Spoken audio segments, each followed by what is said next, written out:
चलिए I am starting without wasting any time. Please please please please please guys आ जाएं, जल्दी ध्यान दें. अच्छा, आज का टाइम थोड़ा सा ज्यादा लिया जाएगा lecture. I am going to give you a break. Calm down calm down. I am going to give you a break as good as. Suraj sir से कम टाइम लूंगा, जल्दी छोड़ दूंगा. Don't worry with this. अच्छा, जब ऐसा लगेगा कि बाउंसर जा रहा है रुक जाएंगे, ठीक है. हाँ, तुमको अभी लगेगा पर मुझे जब लगेगा, ठीक है. चलो लेट्स स्टार्ट. लास्ट तक मेरे हिसाब से अपना डिस्कशन हो चुका था about all these exception anything. अब अपने को कंडीशन से पढ़ना था.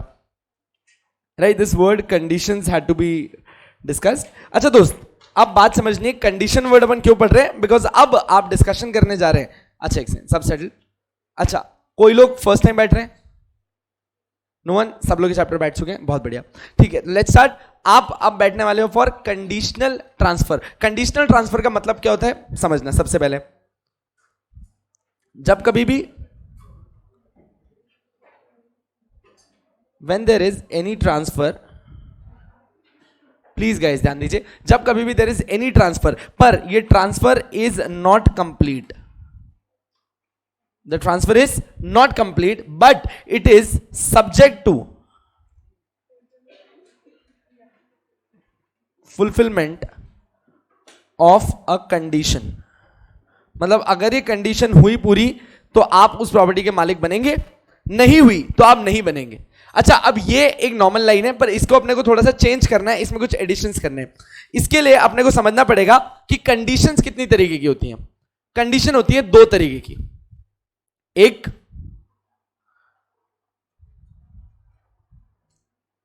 कंडीशन प्रीसीडेंट और दूसरी होती है condition subsequent. Condition precedent and condition subsequent. अब इस बात को मतलब समझना, जब मैं कह रहा हूं कंडीशन प्रीसीडेंट या फिर कंडीशन सब्सिक्वेंट, अब इसमें फर्क क्या है. दोनों ही केसेस में प्रॉपर्टी के ओनर आप बनेंगे, दोनों ही केसेस में प्रॉपर्टी के ओनर आप बनेंगे but subject to fulfilment of a condition. पर अगर ये कंडीशन पूरी नहीं हुई तो ये प्रॉपर्टी के ओनर आप कभी नहीं बनेंगे. अब इस चीज में आपको, ठीक है, अब इस चीज में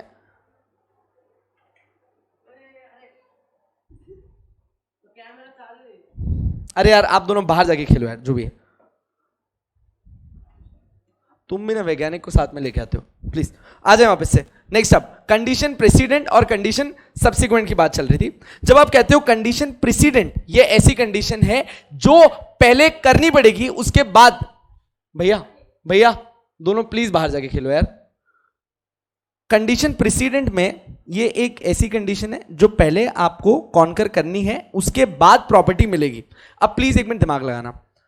आप लोग जब बात कर रहे हो कंडीशन प्रेसिडेंट की, इसमें क्या पोजेशन आपके पास आ गया है, या पोजेशन तब आएगा जब ये प्रेसिडेंट कंडीशन आप पूरी कर लोगे.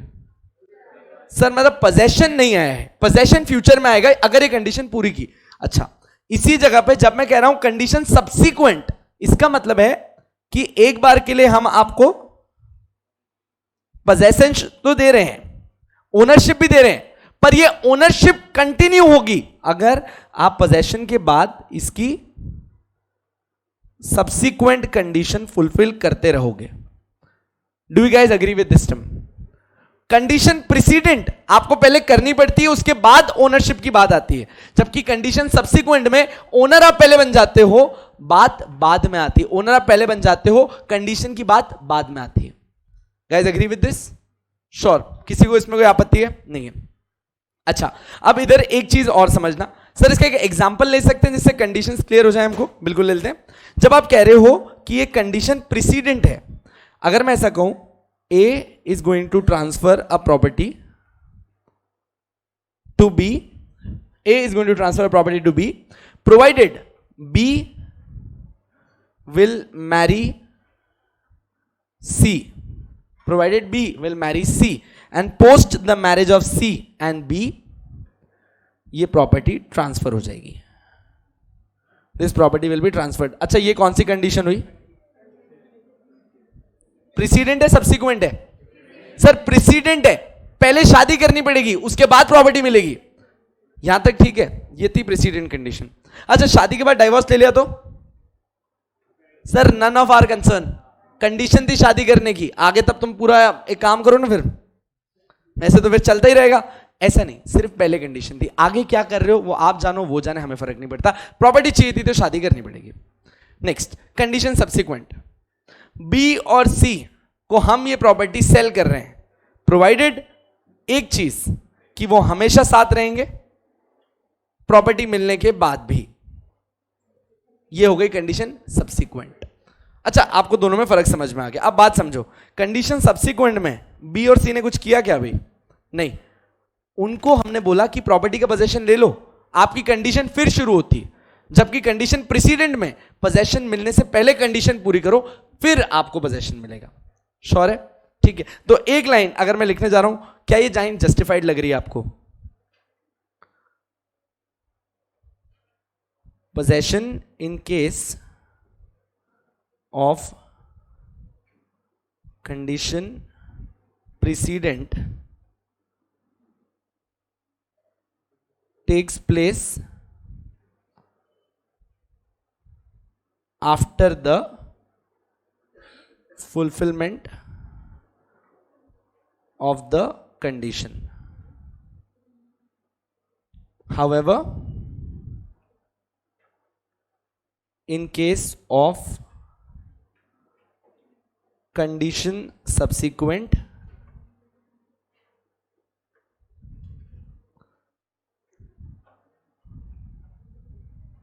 possession and ownership are transferred in advance.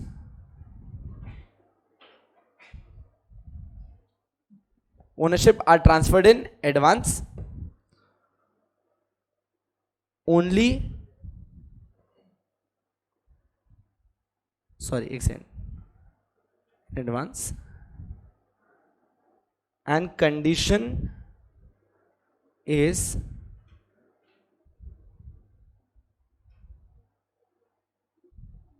to be followed, condition is to be followed for the peaceful enjoyment of the property. Do you guys agree with all these statements? Possession in case of condition precedent takes place after the fulfillment of the condition. Next, however, in case of condition subsequent, possession and ownership are transferred in advance. Condition is to be followed for the peaceful enjoyment of the property. Make sense? ठीक है? Let's take an example for this condition subsequent. A ने B को एक property the for 10 lakh rupees. अब ये 10 लाख रुपए की property देके उसने कहा पर एक शर्त है मेरी, शर्त मतलब कंडीशन, कंडीशन ये है कि इसके ऊपर एक हैंडपंप है जो हमारे टाइम से माना गया है कि हम लोगों ने कभी भी हटाया नहीं है, और इसका वाटर हमारे लिए सबसे सीक्रेट वाटर है। सो हम ये चाहते हैं कि इस प्रॉपर्टी को आपको जो करना है करो, पर ये हैंडपंप कभी नहीं हटेगा। And B agrees to this. Now this is a subsequent और a precedent condition. Subsequent condition. अच्छा, ओनरशिप पोजेशन तो अभी मिल गया, पर क्या ये कंडीशन को उसको कंटिन्यूइंग बेसिस पे फॉलो करना पड़ेगा अगर उसको पीसफुली एंजॉय करना है? यस। अच्छा, मान लो किस दिन हैंडपंप उखाड़ फेंका, इसके अंदर का सनी देओल जागा, अब सर रिवर्जन हो जाएगा, प्रॉपर्टी वापस उल्टी चली जाएगी। मानते हो क्या इस बात को? यस, खत्म। 90% of condition precedent and subsequent हो गया। अब रीड करें, let's see. Now what is condition precedent? एकदम स्लोली एंड स्टेडली देखना। Where the terms of a transfer of property, where the terms of transfer of a property impose a condition which must be fulfilled before a person can take an interest in the property, that condition is called condition precedent.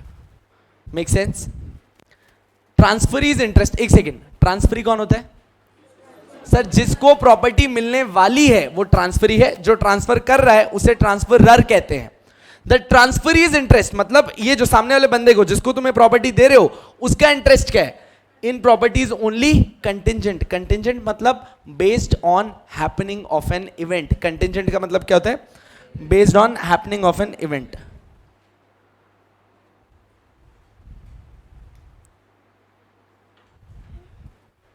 ठीक है, तो transfer is interest in properties only contingent until the condition is fulfilled. अगर condition fulfil कर दी, तेरा interest complete हो जाएगा. अच्छा, इस कंप्लीट इंटरेस्ट को मैंने क्या वर्ड सिखाया था बोलने के लिए? एब्सोल्यूट या फिर वेस्टेड बोला था. आपको याद है क्या? Vested interest. प्लीज याद रखें. अब आ जाए एक एग्जांपल ले लें. अच्छा, एग्जांपल में मैंने ना आपको मॉनेटरी एग्जांपल दिया है क्योंकि कंडीशन के बारे में बताना था. ऐसा कुछ फर्क नहीं पड़ता. A transfers 5000 to B. आराम से सुनना, आराम से समझना. A transfers 5000 to B on a condition that he shall marry with the consent of C, D and E. A ने बी को 5000 रुपए दिए और बोला कि 5000 तेरे ही हो जाएंगे अगर तू सी, डी और ई की रजामंदी से शादी करता है. तो बी ने बोला ठीक है, मंजूर, शादी तो है, कर लेंगे. पर जब तक ये लोगों से बात कर पाता, उसमें से ई मर गया. सी और डी जिंदा है पर ई मर गया, मतलब वो तैयार नहीं है अब अपनी रजा देने के लिए. बट बी ने शादी करी किसके कंसेंट से? सी और डी के कंसेंट से. आप ये बताओ कि उसने कंडीशन फुलफिल की या नहीं की? क्यों नहीं की ना? बिल्कुल करी. 100% कंडीशन पूरी हुई है क्योंकि ई कंसेंट देने लायक नहीं है. बी वेल इनफ कंसेंट लेने को तैयार था. ये हमें पता पड़ रहा है देख के, क्योंकि उसने सी से भी पूछा, डी से भी पूछा. अगर ई जिंदा होता तो वो ई से भी पूछता. तो इस केस में बी ने कोई उल्लंघन नहीं किया है. उल्लंघन किया है ई ने मरकर. श्योर? अब इसको वापस पढ़ना. B marries with the consent of C and D. B is deemed to have fulfilled the condition. This is called a condition precedent. Sure है? ठीक है, मैंने जान पूछ के एग्जांपल दिया. एग्जांपल भी वैलिड है. अगर इससे रिलेटेड केस है तो पीछे नहीं हटना, यही होगा इसका आंसर भी. ठीक, चलो आगे. अब accordingly a condition precedent shall be allowed if. Condition precedent कब अलाउ की जाएगी? जी सर, इधर दीजिए सर, बांट लेंगे लोग. First, the condition imposed must not be impossible to fulfil. A ने बी को बोला that I am going to give you property provided Rahul Gandhi becomes the prime minister of our country. आपने कहा सर ये इम्पॉसिबल कंडीशन है. आप ऐसी condition दो जहां पे पॉसिबिलिटी का 1% स्कोप हो. So the condition imposed must not be impossible to fulfil. कोई चांस होना चाहिए फुलफिल होने का. Second, it is not forbidden by law. मैं आपको प्रॉपर्टी दूंगा प्रोवाइडेड आप सिर्फ मेरे लिए 3 बहुत पसंदीदा खून कराओ, जिन लोगों से मुझे नफरत है. चलेगा क्या? आपने कहा सर मर्डर करना इज फोरबिडन बाय लॉ. तो जो कंडीशन आप दे रहे हो वो लॉ नहीं मना की है. कौन सी 2 चीजें हुई जिसमें कंडीशन नहीं चलती? पहली वाली चीज, आपने इम्पॉसिबल टास्क दिया है. भाई इम्पॉसिबल टास्क दिया है, इससे अच्छा ट्रांसफर ही मत कर, क्योंकि जो चीज हो नहीं सकती तो क्यों हम जबरदस्ती ट्राई कर रहे हैं. Second, forbidden by law. Third, it should not be of such a nature that if permitted it would defeat provision of any law. Second और थर्ड में कोई खासा फर्क नहीं है. सिर्फ सेकेंड और थर्ड में फर्क क्या है समझना. मैं आपको एकदम मस्त एग्जांपल देता हूं. आप कॉन्ट्रैक्ट एक्ट की बात करो. कॉन्ट्रैक्ट एक्ट क्या बोलता है? एक वैलिड कॉन्ट्रैक्ट बनाने के लिए क्या चाहिए sir? 2 parties competent to contract. एक तरफ से ऑफर, दूसरी तरफ से एक्सेप्टेंस. कंसिडरेशन होना चाहिए, ऑब्जेक्ट वैलिड हो, लीगल हो. कॉन्ट्रैक्ट वैलिड है. मानते हैं सब लोग? सही मानते हैं. तो मैं एक कॉन्ट्रैक्ट करता हूं जिसमें मैं किसी का बच्चा बोलता हूं कि मैं मेरे पास ले रहा हूं, अडॉप्ट कर रहा हूं, प्रोवाइडेड आप मेरे को महीने के 2 लाख रुपए देना, इसका बढ़िया ध्यान रखूंगा. I am going to adopt a child on a condition that I should be given 2 lakh rupees monthly to take care of the child. Contract act के हिसाब से इसमें सब कुछ वैलिड है. 2 parties competent to contract, offer दिया, acceptance है, consideration में बच्चे का ध्यान रखूंगा और वो कंसिडरेशन में 2 लाख रुपए दे रहे हैं. पर फिर भी ये कॉन्ट्रैक्ट इनवैलिड है. क्यों सर? हिंदू अडॉप्शन एक्ट कहता है कि कोई भी इंसान अडॉप्शन इसलिए नहीं करता कि वो पैसे कमा रहा है, वरना तो ये बिजनेस बन जाएगा. ये हमारे हिंदू लॉज कहते हैं. एकदम ठीक है. अब बात समझो, कॉन्ट्रैक्ट एक्ट ने कहीं कुछ मना नहीं किया था, पर क्या अगर ऐसा एग्रीमेंट हमने बनाया तो वो किसी और लॉ का प्रोविजन खराब कर रहा है? यस. तो टोपा क्या बोल रहा है कि एक चीज समझ, ये मेरे हिसाब से फोरबिडन नहीं होना चाहिए. दूसरी बात, ये ऐसी कंडीशन भी नहीं होनी चाहिए कि किसी और लॉ के हिसाब से फोरबिडन है. So neither my law should forbid it, neither any other law should forbid it. तीनों कंडीशंस क्लियर है. 3 चीजें अपन ने बताई. अभी सबसे बेसिक क्या थी वो? सबसे पहले इम्पॉसिबल नहीं होना चाहिए, दूसरा फोरबिडन बाय लॉ नहीं होना चाहिए। तीसरा, अगर उसे कहीं अलाउ किया तो किसी और लॉ का प्रोविजन खराब हो जाएगा। चौथा, it should not be fraudulent, समझाने की भी जरूरत नहीं है। Next, condition should not be immoral और oppose to public policy, any kind of personal consensual benefit मांग रहे हो आप उनसे, ये प्रॉपर्टी हम तुझे दे देंगे provided you do something for me. अब ये चीज जो मैं कर रहा हूं ये इमोरल है, ये चीज जो मैं कर रहा हूं ये कहीं ना कहीं पे पब्लिक पॉलिसी के खिलाफ है। ऐसी सारी चीजों को कभी भी एक प्री कंडीशन की तरह ट्रीट नहीं किया जाता है। अगर ऐसी कंडीशन एग्रीमेंट में है भी तो वो कंडीशन ही गलत है, वो कंडीशन ही गलत है, ट्रांसफर हो जाएगा, बस ये कंडीशन पे ध्यान नहीं दिया जाएगा। श्योर इनफ, आवी श्योर। अब एक सेकेंड, बहुत सारे लोगों ने इस चैप्टर को फर्स्ट डे ना बैठ के सेकेंड या थर्ड डे से बैठा है, उनके लिए कभी भी एक एग्रीमेंट ऑफ ट्रांसफर में अगर कोई कंडीशन खराब है तो वो कंडीशन वॉइड होती है, ट्रांसफर हो जाता है, बस वो खराब कंडीशन को कैंसिल कर दिया जाएगा। Make sense? पक्का बात? अब एक बार वापस से एक्सेप्शंस देख लो, क्योंकि आगे वाला एक्सेप्शंस भी ऑलमोस्ट सेम ही है। पांचों वापस से देख लो अगर कोई दिक्कत हो तो। हाँ हाँ हाँ आने ही नहीं देंगे, और पहली बात लेंगे ही नहीं, इंडिया में मान नहीं सकता, बहुत बड़ी बात है। और दूसरी बात, यूजुअली आप जब अडॉप्शन करने जाते हो तो हिंदू अडॉप्शन, बच्चा कौन सा है? बच्चा हिंदू है ना, हिंदू अडॉप्शन फॉलो करना पड़ता है। जो अडॉप्ट करने आ रहा है वो नहीं, जो बच्चा है उसको अपनी कास्ट के हिसाब से दिया जाएगा ना। और प्लस बहुत मुश्किल है भाई, मतलब जो तू बोल रहा है ना ये एक सपना है जो कभी पूरा हो तो सबसे ज़्यादा खुशी अपने को होनी चाहिए कि हम इतने डेवलप हो जाएं कि एक मुस्लिम इंसान जाके हिंदू बच्चा अडॉप्ट करके पाले, बहुत बड़ी बात है। हुआ होगा बट मतलब I haven't come across a case like this जहाँ पे ऐसा हुआ हो, क्योंकि डर है यार, अपनी कम्युनिटी बहुत खराब है। कल अगर उस बच्चे को कुछ हो गया ना, उस पूरी मुस्लिम फैमिली को जला देंगे जाके कि जानबूझ के किया। अगर ऐसे तो मतलब आप सोच के देखो, ऑन द कॉन्ट्री मुस्लिम कम्युनिटी भी कम नहीं है, फिर मुस्लिम कम्युनिटी बोलेगी कि क्यों हमारे यहाँ पे अनाथ बच्चे नहीं थे, आप हिंदू का बच्चा क्यों अडॉप्ट कर रहे हो, तुम सच्चे मुसलमान नहीं हो। ऐसे झगड़े चलते हैं। अपने इधर में इंसान में दिक्कत नहीं है, कम्युनिटी में दिक्कत है। लोग क्या कहेंगे वो ज़्यादा बड़ी दिक्कत होती है जब मैं कपड़े भी चूज कर रहा होता हूँ। So if you get it, हम लोग लोगों से डिराइव्ड है, not by our choice. Coming back, अभी sure, done. This is condition precedent. Next जा रहे हो आप, कंडीशन सब्सिक्वेंट। कंडीशन सब्सिक्वेंट मतलब क्या? पोजेशन पहले, कंडीशन का फुलफिलमेंट बाद में। When property is immediately vested, vested मतलब मिल गई आपको, कंप्लीट इंटरेस्ट है आपका, बट कैन बी डिस्ट्रॉयड मतलब कि आपसे अलग की जा सकती है। कब? अगर आपने उसकी सब्सिक्वेंट कंडीशन को फॉलो नहीं किया। श्योर है? यहां तक बोलो किसी को डाउट हो तो। नहीं, because of non fulfilment of a condition is called subsequent condition. जो मैंने हैंडपंप का एग्जांपल दिया था, A transfers a farm to B, A ने एक ट्रांसफर किया है फार्म बी को फॉर लाइफ। एक सेकेंड, फॉर लाइफ है, चलता है transfer for life. For life का मतलब क्या है?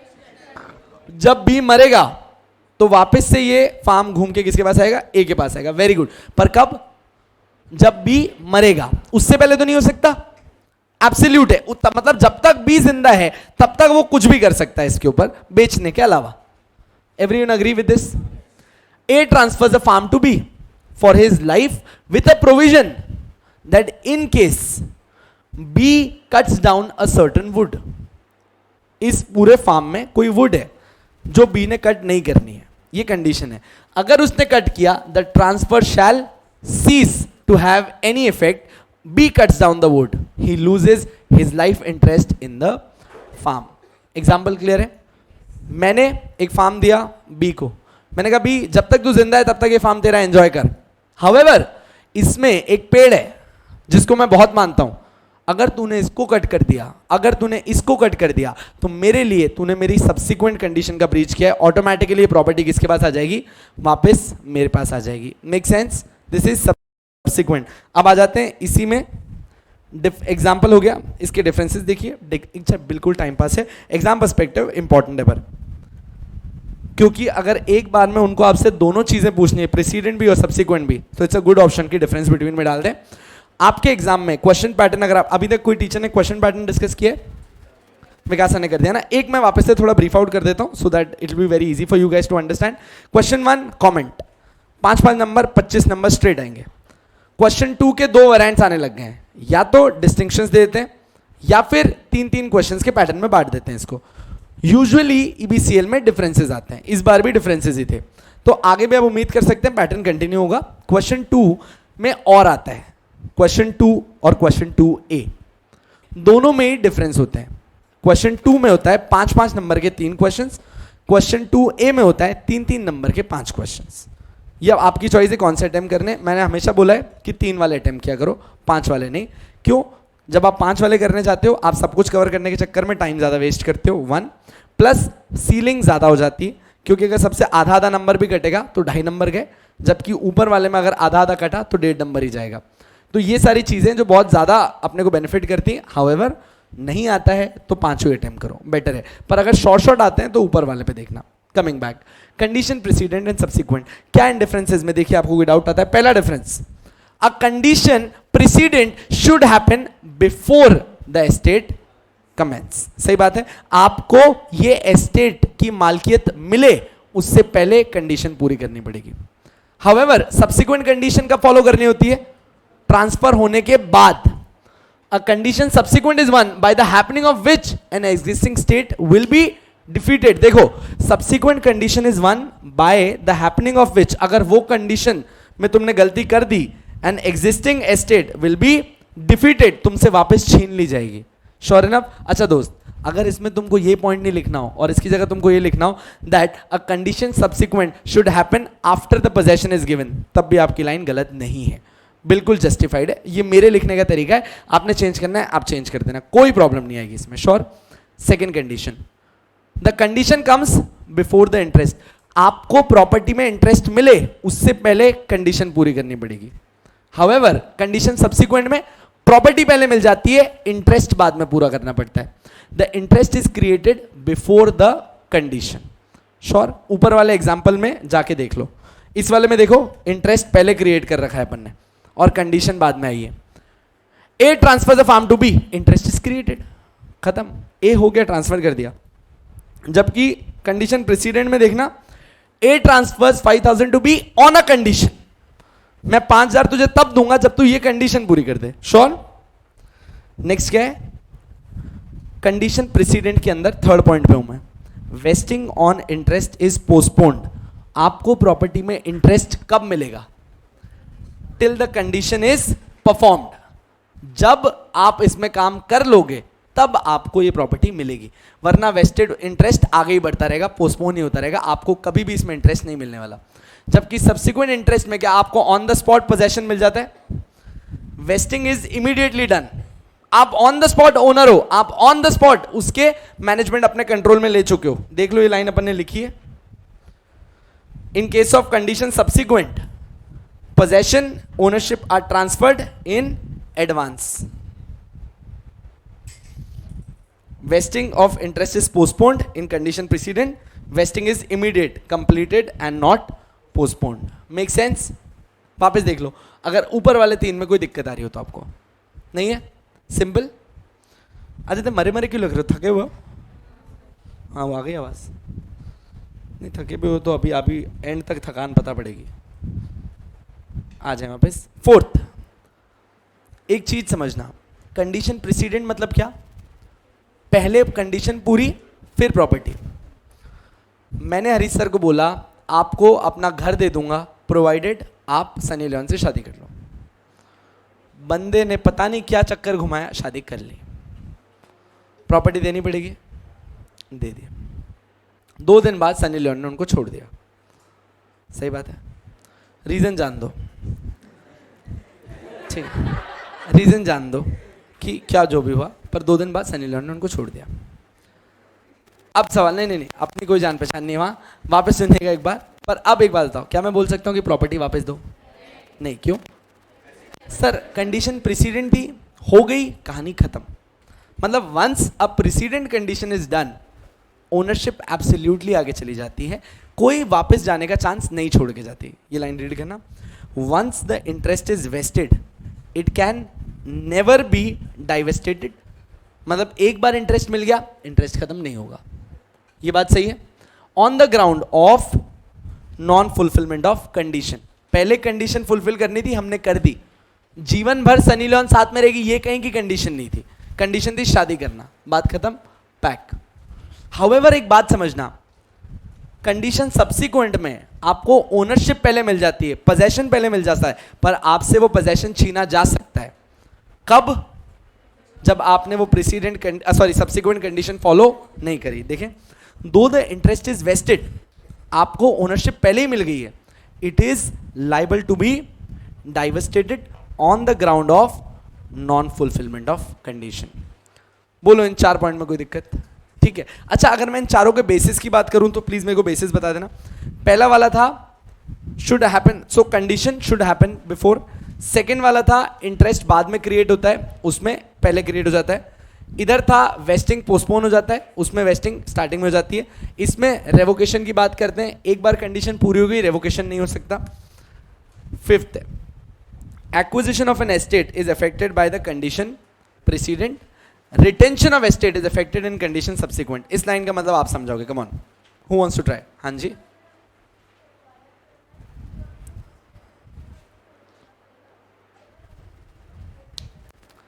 परफेक्ट है। अगर आपको ये प्रॉपर्टी अक्वायर करनी है तो आपको कंडीशन प्रेसिडेंट फॉलो करनी पड़ेगी।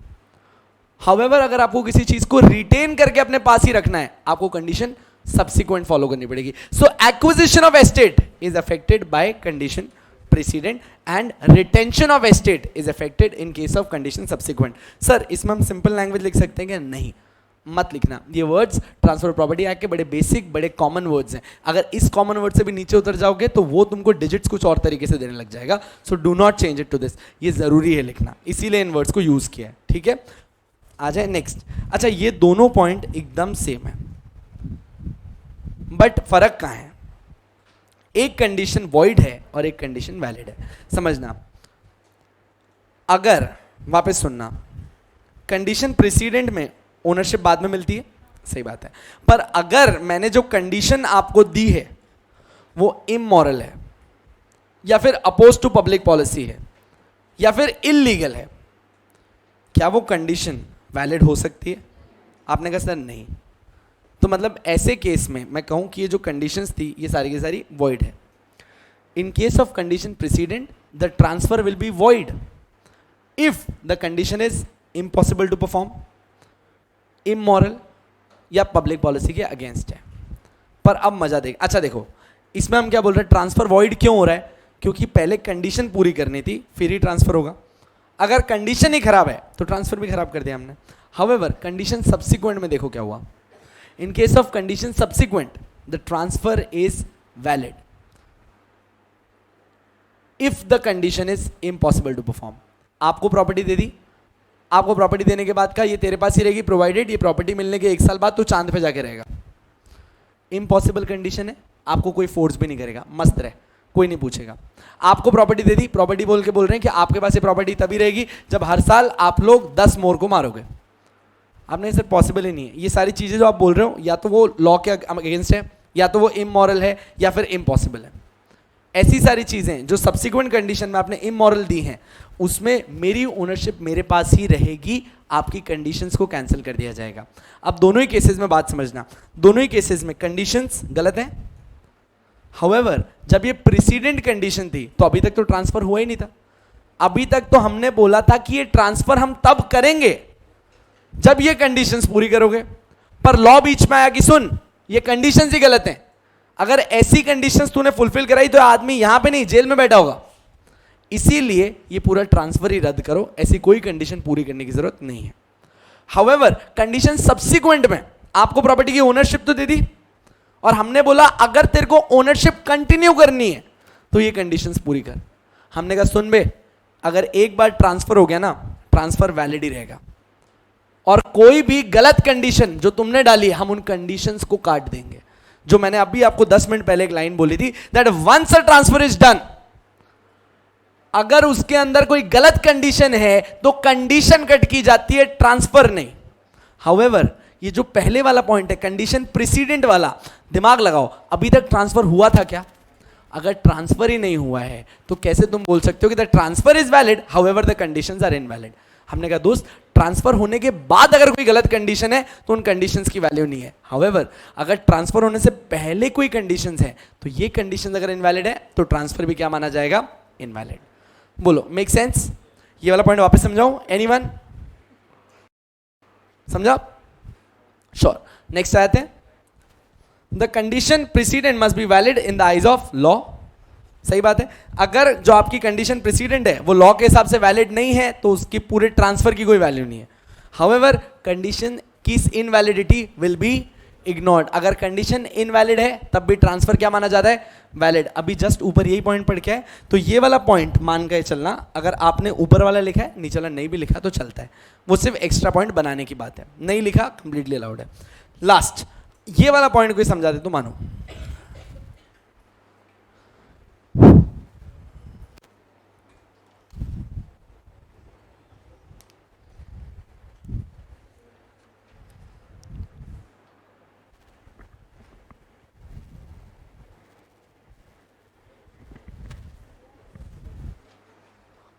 Come on.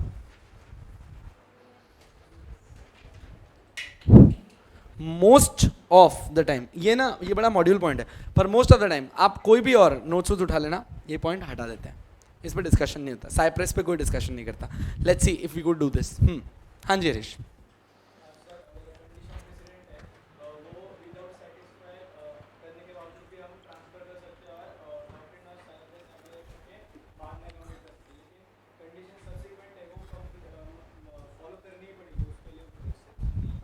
ओके अच्छा, what is this doctrine of Cypress?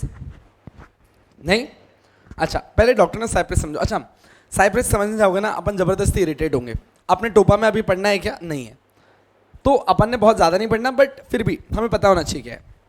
Early times में जब कभी भी कोई agreement because of some condition पूरा नहीं किया जा पा रहा तो डॉक्ट्रिन ऑफ साइप्रेस लगाया जाता था, और डॉक्ट्रिन ऑफ साइप्रेस लगा के छोटे मोटे जो ऑल्ट्रेशंस करने की जरूरत होती थी वो ऑल्ट्रेशंस कर दिए जाते थे, और ऑल्ट्रेशन करके उसे सही बना दिया जाता था ताकि एग्रीमेंट कंप्लीट हो जाए। सो एज गुड एज, अगर मैं डॉक्ट्रिन ऑफ साइप्रेस की बात कर रहा हूं तो ये आपको दिखाता है that an agreement might be altered by the court of law.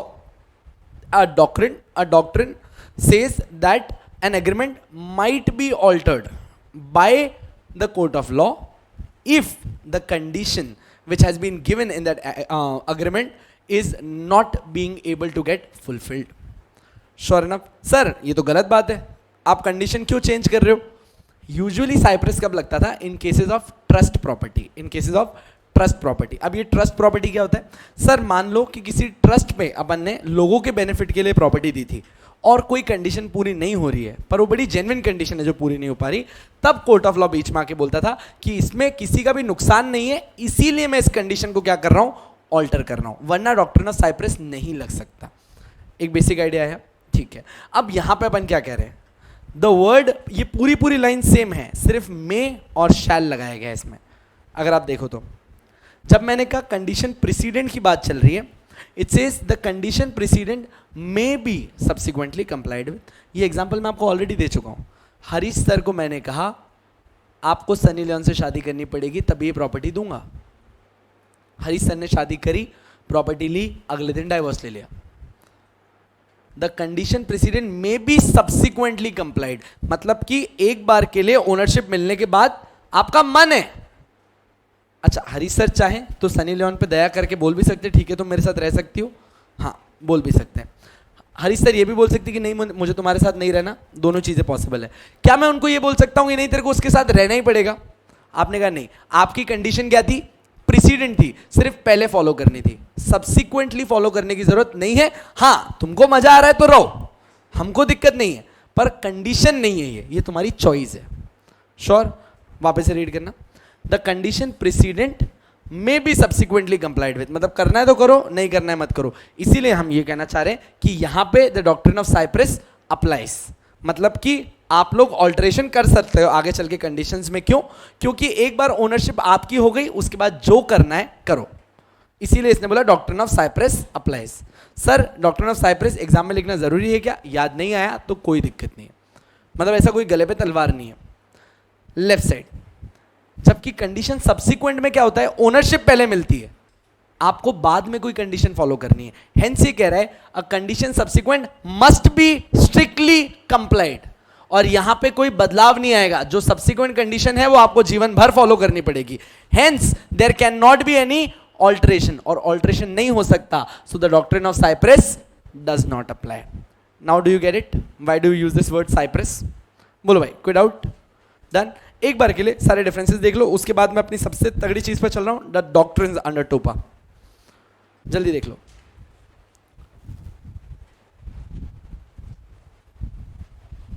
खाली डिफरेंसेस देखना, पूरा मत पढ़ने बैठ जाना.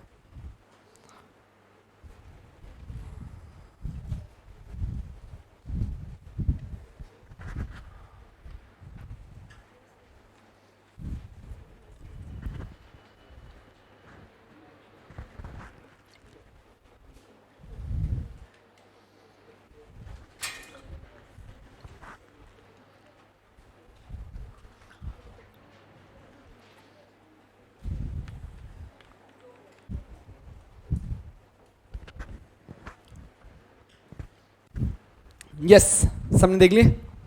ब्रेक ले लिया सबने? गुड. अच्छा, 30 सेकेंड और आराम कर लो, ठीक है? बट उसके बाद डॉक्ट्रिन ऑफ इलेक्शन है, यहां से माथा खपने वाला है, थोड़ी मेहनत है, तो 30 सेकेंड और सांस ले लो. वाह, जेन्युइनली सब ले रहे हैं, मतलब आई फेल्ट सो गुड. यार हरी सर से पहले मेरा लेक्चर रखूंगा अब.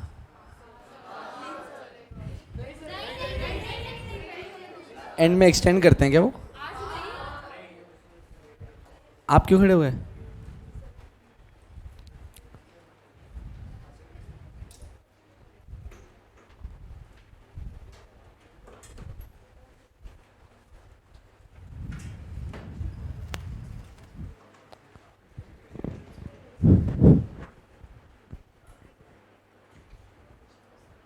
चलिए, हो गए सबका आराम?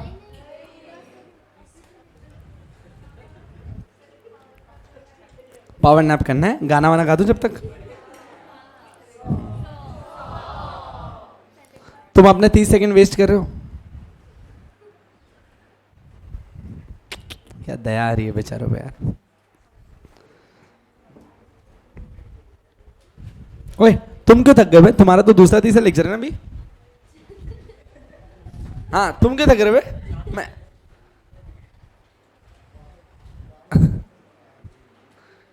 हाय गाइस, 30 सेकेंड 30 इयर्स नहीं. आप थोड़ी गहरी नींद में जा रहे हैं. कुछ लोग तो चश्मा वश्मा उतार के बढ़िया एकदम चकाचक सो गए. ठीक है, 5 more seconds and I start doctrine of elections. सालों जब स्लीप बोला था तब तो सब पहले ही नीचे उतर गए थे.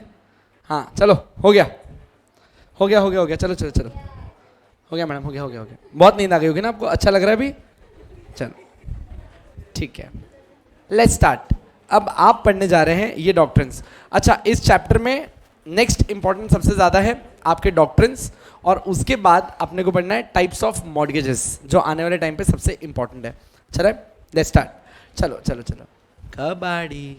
अच्छा चलो start. Doctrine of transfer of property, और नहीं ऑफ प्रॉपर्टी हो. चलिए, doctrine of transfer of property. Now सबसे पहले आप पढ़ने जा रहे हो डॉक्ट्रिन ऑफ इलेक्शन. अच्छा, आज कम से कम अपना टारगेट है कि अपन ने सारे ही कर देते हैं आज. अच्छा ठीक है, 4 तो करेंगे, कम से कम 4 तो करेंगे. ठीक है चलो, जो ठीक है 4 मान गया, मान. हाँ ठीक है, 3 ठीक है ठीक है. 2 1 छुट्टे. बस बस बस ठीक है, आ जाओ. डॉक्ट्रिन ऑफ इलेक्शन सेक्शन 35, बहुत सिंपल सा, बहुत टाइम पास सा. लेट्स सी कि अगर अपन इस चीज को समझ पाए एक ही शॉट में. नहीं भी आया, अपन 2 अलग अलग एग्जाम्पल से सेट करेंगे, बट आएगा समझ में. Doctrine of election. When does election come in between? आपने एक बात समझनी है दोस्त, कभी भी याद रखना, अगर मैं कहूं कि मैं एक प्रॉपर्टी खरीद रहा हूं या फिर मैं एक प्रॉपर्टी बेच रहा हूं, the transfer of a property is always a give and take. I just can't say कि मैं इसके अंदर इलेक्ट करता हूं कि मुझे सारे बेनिफिट्स मिल जाएं, हाउएवर पैसे कोई बात नहीं बाद में दे दूंगा. I can not do this. Please इसको एकदम बेसिक से समझना, मस्ती से कम, मैं उधर लॉजिक पे ले जाऊंगा, आपको समझ में आएगा. मैं एक प्रॉपर्टी खरीद रहा हूं, हरीश की प्रॉपर्टी है. क्या मैं सिर्फ इलेक्ट कर सकता हूं कि हाँ मेरे को प्रॉपर्टी मिल जाए, इन रिटर्न में कुछ ना दूं? हमने कहा इसे प्रॉपर्टी नहीं, इसे भीख कहते हैं, इंग्लिश में गिफ्ट. तो इन सारी चीजों में आपने बोला कि कुछ तू देगा, कुछ इन रिटर्न वहां से आएगा, पर there can not be only benefit arising to you and no benefit to him. Agree? ठीक है. अब दोस्त डॉक्ट्रिन ऑफ इलेक्शन कब बीच में आता है ना, doctrine of election steps in when there are, doctrine of election steps in when there are three parties. याद रखना, मैं पहले से आपको थ्री पार्टीज पे डॉक्ट्रिन ऑफ इलेक्शन सिखा रहा हूं, आपको धीरे धीरे समझ आएगा। डॉक्ट्रिन ऑफ इलेक्शन में तभी बात आएगी जब तीन पार्टीज होती हैं। सर कैसे तीन पार्टीज होती हैं, बात समझना।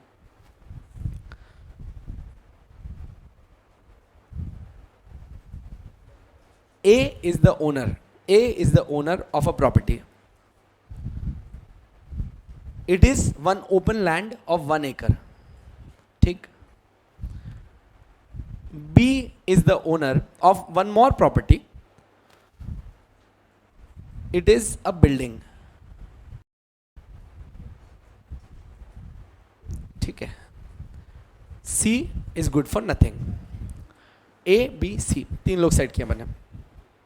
ए बोल रहा है बी को that I will transfer you my land, ठीक है, प्रोवाइडेड आप मेरे को रिटर्न में कुछ मत दो, आप ये जो बिल्डिंग है ना सी को दे दो, आप जो ये बिल्डिंग है वो सी को दे दो। सही है।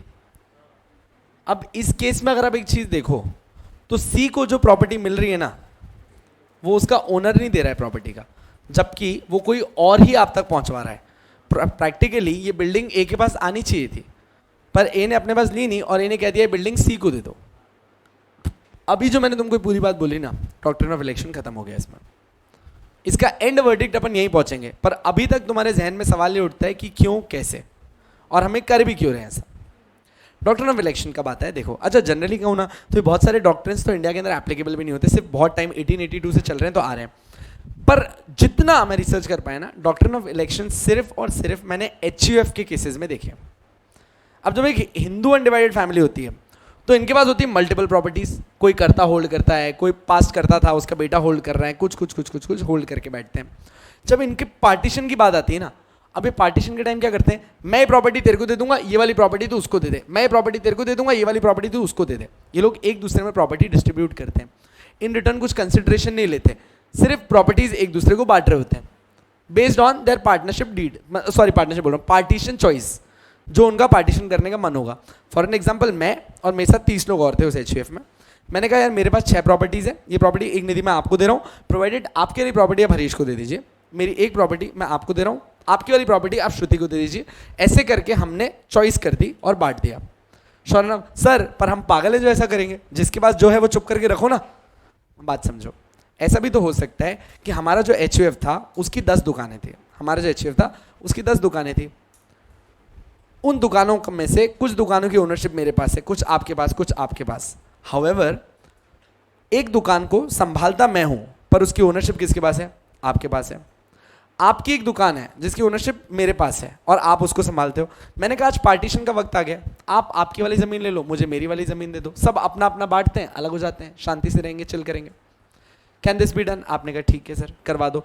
तो डॉक्ट्रिन ऑफ इलेक्शन उस टाइम से चलता रहा है जब कभी भी होता क्या था एक्चुअली कि आप लोग किसी में इलेक्ट करते हो कि ये वाला जो बेनिफिट है ये मुझे ना देके आप मेरे बजाय किसी और को दे दो, तब आप बोलते थे कि डॉक्ट्रिन ऑफ इलेक्शन बीच में आया।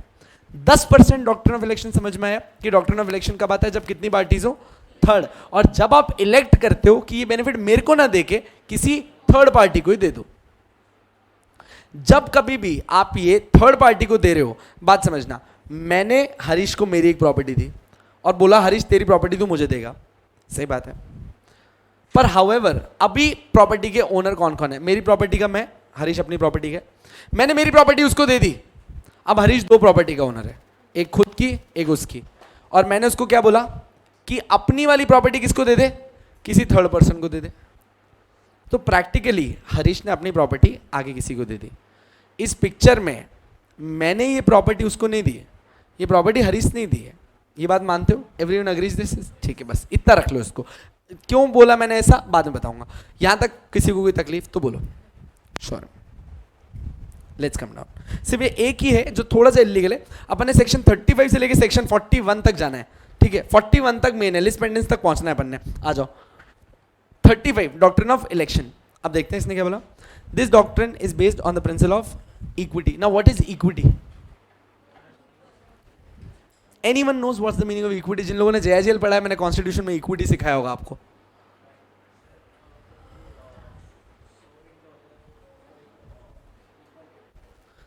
अगर आपको इक्वालिटी करनी है ना, तो इक्वालिटी करने के लिए इक्विटी करना मैंडेटरी है. अगर आपको इक्वालिटी करनी है तो आपको इक्विटी करनी पड़ेगी. इसमें मैंने आपको एक इमेज बताई थी, if you remember. Do you remember? एक वॉल हुआ करती थी, राइट? अब बात समझो, हमने क्या बोला? इक्विटी का मतलब होता है जिसको जितनी जरूरत है उसको उतना दो. फॉर एन एग्जाम्पल, आज जब हम पार्टीशन करने जा रहे हैं, मेरे पास 5 करोड़ की प्रॉपर्टी है, आपके पास 3 करोड़ की है, आपके पास 2 करोड़ की है. हमने बोला कि भाई एक काम करना, तेरे यहां से 2 करोड़ की प्रॉपर्टी निकाल, उसको दे दे. अब तुम तीनों के पास 3-3 करोड़ की प्रॉपर्टी है, इक्वालिटी हो गई. अच्छा, मैंने कहा अरे ये तो गलत है, उन दोनों से तो कोई प्रॉपर्टी ली नहीं, खाली मुझसे ली. हमने बोला भाई पर इसीलिए ली ना क्योंकि हमें इक्वालिटी क्रिएट करनी थी, हमें समानता लानी थी. तो वापस आ जाओ, ये डॉक्ट्रिन ऑफ इलेक्शन क्यों आया था? इक्विटी करने के लिए आया था. कैसे करना था? आगे बढ़ते, हर चीज डाली मैंने. This principle of doctrine was explained in the leading case of Cooper versus Cooper. अच्छा, कूपर वर्सेस कूपर पहले आपके चैप्टर का एक बहुत बड़ा हिस्सा हुआ करता था, अब इसे हटा दिया गया. बट स्टिल अभी इसके एंड में मैं आपको कूपर वर्सेस कूपर के फैक्ट्स एंड बताता हूं कि क्या इसमें एक्चुअली हुआ था, पर हमें याद रखने की जरूरत नहीं कूपर वर्सेस कूपर. ठीक है. Election here basically means choice. Vijay please ध्यान दें. Election here basically means choice. आपने कुछ चूज करना है. The foundation of doctrine of election is that a person taking the benefit, please ध्यान देना इस चीज पे. ये क्यों doctrine of election आया? That a person taking the benefit of an instrument, एक इंस्ट्रूमेंट से आप कोई बेनिफिट ले रहे हो, must also bear the burden. मतलब अगर तुझे कुछ फायदा हो रहा है तो इन रिटर्न तेरे ऊपर कुछ बर्डन भी आएगा. मानते हैं? And he must not take under and against the same instrument. मतलब आप फायदा भी ले रहे हो और रिटर्न भी कुछ नहीं दे रहे हो. अंडर एंड अगेंस्ट का मतलब क्या होता है? You are taking some benefit under this but going against this, कि मैं इसमें से कुछ दूंगा नहीं, सिर्फ बेनिफिट ले रहा हूं. When I use the word under, it signifies benefit. Against कि मैं रिटर्न में कुछ नहीं दे रहा. अगर आपको चाहिए तो आप अंडर एंड अगेंस्ट की जगह यूज कर सकते हो. That he must not only take from the instrument and give nothing. ये भी एकदम जस्टिफाइड है. आप लिख सकते हैं he must not take he must not take only benefits but also give something in return. अब मैंने इसको in other words में आगे वही चीज वापस बोली है. A person can't accept part of agreement which is beneficial, जो आपके फायदे के लिए उतना एक्सेप्ट कर लिया, and rejects the other part which is burdensome to him, जिस चीज में उसको कुछ करना पड़ेगा. Make sense? चलो आगे. He can either accept or reject the agreement. He can either accept or reject the agreement. सही बात है. अब इधर आना पूरी बात में. अगर मान लो किसी ने ऐसा किया कि उसने सिर्फ बेनिफिट ले लिए और जो बर्डन आया उसको रिजेक्ट कर दिया, ऐसे केस में सामने वाला बंदा एग्रीमेंट को डायरेक्ट क्या कर सकता है? रिजेक्ट कर सकता है. आपकी मनमर्जी नहीं चलेगी. श्योर है यहां तक? ठीक है. इसके आगे बढ़ते हैं. Person taking the benefit of instrument must also bear the burden. अब इसका एग्जाम्पल जब मैं दूंगा तो इस एग्जाम्पल से आपको 50% प्लस समझ में आ जाना चाहिए. इसके नीचे मैंने वापस से इसके एसेंशियल्स दिए हैं, कंडीशन नेसेसरी. एंड तक आते थे 100% डॉक्ट्रिन ऑफ इलेक्शन क्लियर होगा. ठीक है. एग्जाम्पल की बात करते हैं.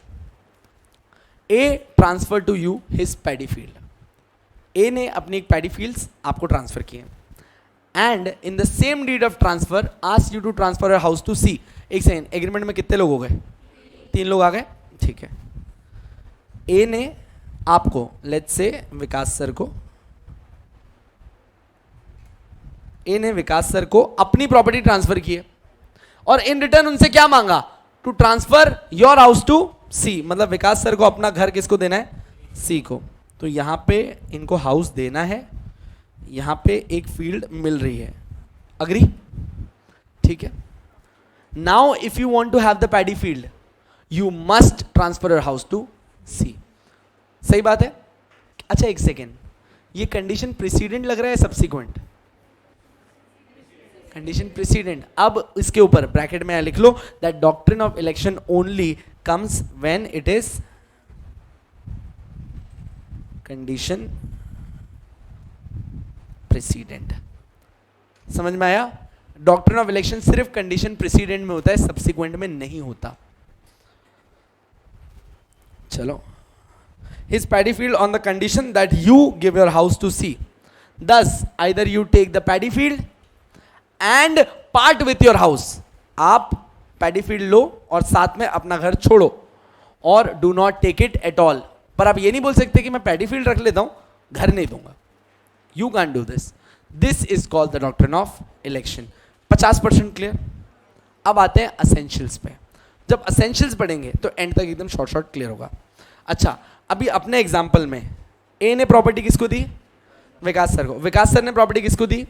सी को. पर ईमानदारी से बताओ, सी के पास ये प्रॉपर्टी किसकी दया से पहुंची? ए ने दया की है ना, तब सी को ये प्रॉपर्टी मिली है. पर क्या ए उस प्रॉपर्टी का मालिक था? नहीं था. पहली कंडीशन देखना, the transferor must not be the owner of the property he transfers. अब समझ में आया बात, किसने ऐसा क्यों बोला? कि एक्चुअली जो ट्रांसफर करवा रहा है ना, वो इस प्रॉपर्टी का कभी ओनर था ही नहीं. उसने तो किसी और को कंपेल किया था अपनी प्रॉपर्टी देखे कि तू अपनी प्रॉपर्टी आगे पास ऑन कर देना. मेक सेंस कि क्यों अपन ने ऐसा लिखा है? ठीक है. देखो सेकंड पॉइंट क्या आ रहा है? The transferor must transfer the property of other person to third person. मतलब कि डॉक्ट्रिन ऑफ इलेक्शन में कितने लोग आएंगे? 3, जिसमें से थर्ड पर्सन को सिर्फ एक प्रॉपर्टी मिलने वाली है, और वो प्रॉपर्टी भी उसको उससे मिलेगी जो उसका मालिक नहीं है. अब अच्छा दिमाग लगाना, ए विकास वोरा, सी. विकास वोरा हाउस के मालिक है, ए फील्ड का मालिक है. अच्छा, ए चाहता तो ये डायरेक्ट फील्ड सी को भी दे सकता था ना, पर उसने दी नहीं. अगर ऐसा किया होता तो the transferor is the owner of the property. सही, पर ए ने ऐसा नहीं किया. ए ने बोला तुझे क्या चाहिए? सी बोला कि यार मुझे एक्चुअली तेरी ये फील्ड नहीं चाहिए, मुझे रहने के लिए एक घर चाहिए. तो ए ने वो बंदा ढूंढा जिसको एक्चुअली इस फील्ड की जरूरत थी, और एक घर भी था उसके पास, और वो मिला हमें विकास सर के रूप में. तो ए ने बोला कि मैं तेरे को ये फील्ड दे रहा हूं जिसका मैं ओनर हूं, और मैं तुझे दे रहा हूं. इन रिटर्न तू ये हाउस सी को दे देगा. जो तू दे तो मेरे बिहाफ पे रहा है, पर उस हाउस का ओनर मैं नहीं हूं. Make sense? The transferor must not be the owner of the property he transfers. Second, the transferor must transfer the property of other person to third person. बहुत बढ़िया.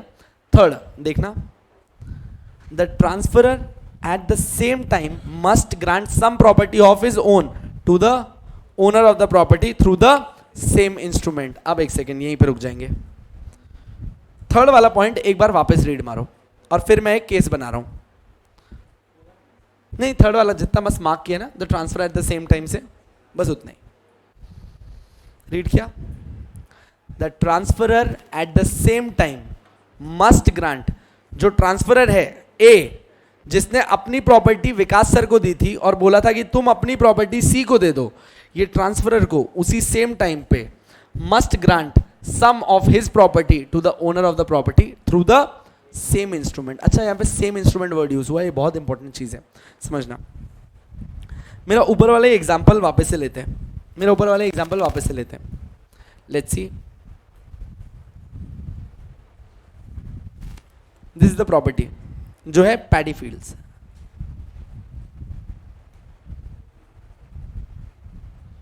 श्योर पैडी फील्ड्स है. इसका owner अभी कौन है? ए is the owner. अब दिक्कत ये है कि ये प्रॉपर्टी उसको किसको देनी है? विकास सर को. Vikas sir is the owner of some house. A के पास एक प्रॉपर्टी है, ओपन लैंड. विकास सर के पास एक घर है. ए ने बोला I will give you this property provided what? You give your house to C. Do you guys agree? अभी जो मैंने लाइन बोली, ये एक ही इंस्ट्रूमेंट में आई है या अलग अलग इंस्ट्रूमेंट्स में आई है? सर, एक ही सेम इंस्ट्रूमेंट में आई है, क्योंकि ये एक कंडीशन प्रेसिडेंट है, और कंडीशन प्रेसिडेंट तो एक ही इंस्ट्रूमेंट के अंदर आएगी. मानते हो? अब ठीक है, let's make an instrument now.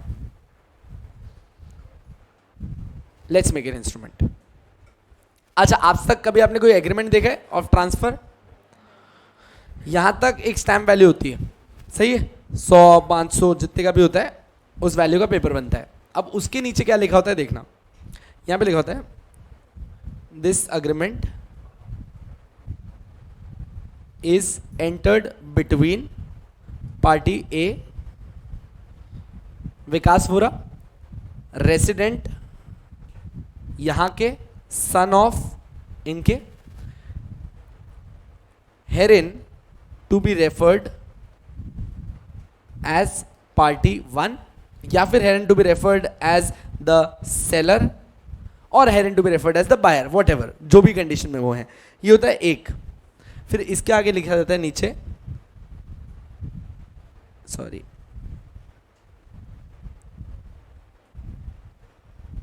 Between party 2, उसकी भी same information, herein to be called as the seller, transferor, जो भी आपने नाम रखा हो उन लोग को उसमें बुलाना है। आगे चल के पूरे एग्रीमेंट में जब नेक्स्ट लाइन पे आते हो, उसके बाद जब आप सेकंड पेज पे आते हो तो फिर बोला जाता है द ट्रांसफर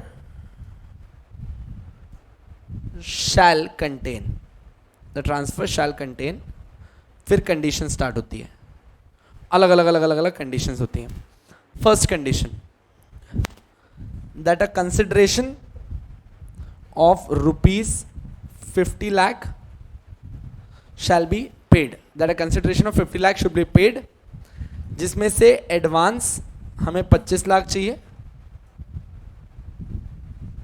रजिस्ट्री के टाइम पे 15 लाख और पोजेशन के टाइम पे रिमेनिंग 10 लाख। समझ में आया? ये होता है consideration. Second, along with consideration in order to have the ownership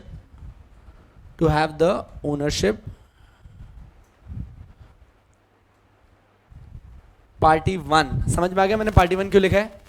क्योंकि मैं किसको रेफर कर रहा हूं? विकास सर को रेफर कर रहा हूं। Party 1 must transfer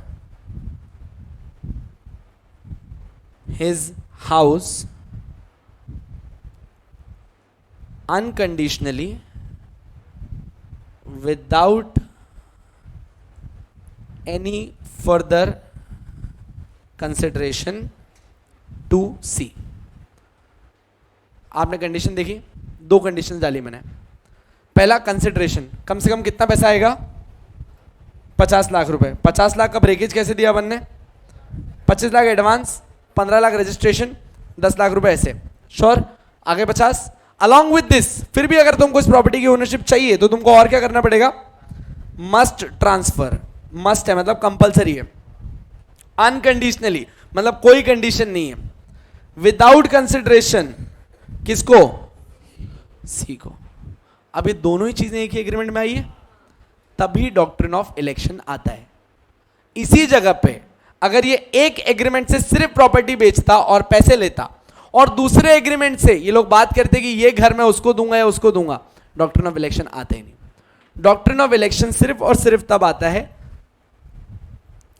when there is only one agreement.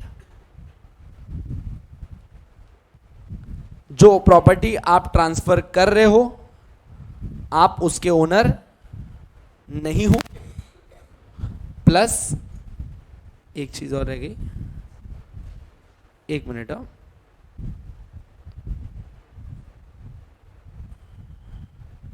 Unconditional transfer होगा। यहां तक ठीक? कोई डाउट नहीं? चलो आगे आ जाते हैं। प्लीज तीसरी कंडीशन एक बार वापस रीड करना। The transferor at the same time must grant some property of his own to the owner of the property if the transferor makes a gift of property from one deed. Transferor मैं हूं, हरीश को एक property दी as a gift, ठीक है, and by another deed, एक और deed बना रहा है, ask the donor to part with his own property, then there is no question of election। जैसे ही 2 डीड बन गई, इलेक्शन गया। सर क्यों? क्योंकि इलेक्शन तब होता है जब किसी एग्रीमेंट के थ्रू मैं सिर्फ बेनिफिट उठाऊं और साथ में बर्डन ना उठाऊं। पर अगर जब आप ऊपर गिफ्ट कर रहे हो तो बर्डन आने की बात ही नहीं उठती, इसीलिए इलेक्शन की बात ही नहीं है। सो इलेक्शन होने के लिए एक ही इंस्ट्रूमेंट होना चाहिए, दो इंस्ट्रूमेंट हुए तो इलेक्शन नहीं आएगा। श्योर, नेक्स्ट चीज देखते हैं। The two transfer, that is transfer of property of owner to transferee and transferee's property to third person must be in the same transaction. Direct line है, वापस देख लो एक सेकंड। द टू ट्रांसफर्स, मेरी property Vikas sir को गई, मैं transferor हूं। देखो, the two transfer that is transfer of property of owner, मेरी प्रॉपर्टी थी, मैंने किसको दी? विकास सर को। If I am the owner, I am transferring my property to Vikas sir. Who is Vikas sir right now? The transferee. And transferee के पास भी खुद की एक प्रॉपर्टी है, वो इस प्रॉपर्टी को आगे भेज रहा है, किसको? थर्ड पर्सन को। Third person is should be in the same transaction. Doctrine of election won't arise if there are two separate transactions. Agree? Election में भी एक्सप्रेस और इम्प्लाइड, मतलब एक्सप्रेस भी हो सकता है, इम्प्लाइड भी हो सकता है। यहां पे कुछ नहीं सीखना है, ऊपर तक बोलो, कोई दिक्कत हो तो नहीं है। अभी रुक जाओ, काम है बाकी अपना, इसमें खत्म नहीं हुआ है। Last point, the doctrine of election is applicable if the benefit is given directly. नीचे वाली लाइन नहीं भी पढ़ी तो चलता है। अगर ये प्रॉपर्टी डायरेक्टली सी को मिल रही है तो बहुत बढ़िया है। अच्छा, पर इसी जगह अगर मैं ऐसा बोलता कि सुन विकास सर, मैं आपको मेरी प्रॉपर्टी देता हूं, प्रोवाइडेड आप अपनी प्रॉपर्टी में सी को कभी कभार रहने देना। आपने कहा सुन, बेनिफिट डायरेक्टली मिलना चाहिए, पूरा एब्सोल्यूट बेनिफिट दे या फिर मत दे। आगे लिखा है, a person taking no benefit directly under a transaction but deriving a benefit under it indirectly need not elect. Election का सवाल ही नहीं उठता अगर डायरेक्ट बेनिफिट नहीं है तो। मतलब क्या हुआ इसका? कंप्लीट ट्रांसफर होना चाहिए, ट्रांसफर नहीं हुआ, कहानी खत्म। अच्छा, अब अपन ने एक डॉक्ट्रिन ऑफ इलेक्शन की सिर्फ रीड दी थी, इसमें मेरे को चाहिए था कि 50 से 60% अपने को समझ आए। अब मैं क्या ना आपके सामने परफॉर्मा बना रहा हूं जिसको सिर्फ सीरियसली देखना, आराम से, कुछ भी बोलने की जरूरत नहीं इसमें। Let's make a realistic example जहां पे मैं 3 लोगों के नाम लिख रहा हूं। लेट्स राइट पराग। जो मैं नाम दूं आप एज इट इज अपने इसमें लिख के रखना, ठीक है? Parag, Harish sir, Chirag. Let's say ये 3 लोग हैं। करंट स्टेटस ले लेते हैं, पहले स्टेटस लेते हैं। अभी कुछ भी नहीं हो रहा है, ये सब अपनी अपनी जिंदगी जी रहे हैं। हरीश सर के पास एक बिल्डिंग है, ठीक? जो प्रॉपर्टीज हैं उनको मैं ऑरेंज में मार्क कर रहा हूं, बिल्डिंग है। पराग के पास एक हाउस है ऑफ 10,000 स्क्वायर फीट। पराग के पास एक हाउस है ऑफ 10,000 स्क्वायर फीट। बोलो, कोई दिक्कत नहीं है?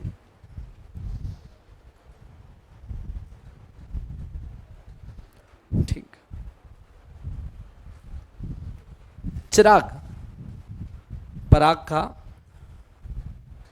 रियल ब्रदर है, who is suffering from any disability, जिसकी वजह से वो काम नहीं करता, कमाता नहीं है, but he owns no property, इसके पास कुछ भी नहीं है, डिसेबल इंसान है, कुछ नहीं कर रहा। Make sense? तीनों चीज़ें हो गई। ये अभी की कंडीशन है। अच्छा दोस्त, एक चीज़, ईमानदारी की बात करें तो ये इंस्ट्रूमेंट में क्या चिराग ने एक भी साइन किया? चिराग ने एक भी साइन नहीं किया, मतलब वो एक तरीके से इस कॉन्ट्रैक्ट की पार्टी भी नहीं है। कॉन्ट्रैक्ट की पार्टीज कौन कौन है? हरीश सर और पराग, और कोई भी इस कॉन्ट्रैक्ट की पार्टी नहीं है। मानते हो? और इंस्ट्रूमेंट तो 2 ही लोग साइन कर रहे हैं, चिराग को तो फोकट में कुछ मिल रहा है। अग्रीड? बोलो।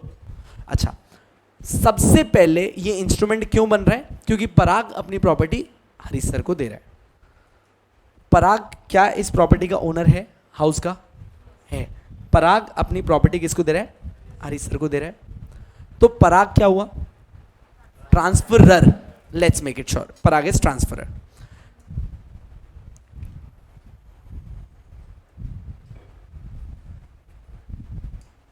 He is transferor, this is for sure, क्योंकि ये प्रॉपर्टी ट्रांसफर करेगा हरीश को। हरीश सर कौन है? ट्रांसफरी, क्योंकि इनको कोई प्रॉपर्टी मिलने वाली है।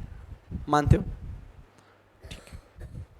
अच्छा, as per transfer of property act, कोई भी प्रॉपर्टी ट्रांसफर करने के लिए हमें सबसे पहले क्या बनाना पड़ता है? एक written agreement. Do you guys agree with this? तो हम लोगों ने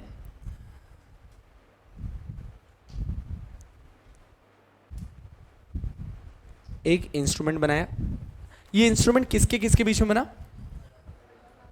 पराग एंड हरीश सर के बीच में.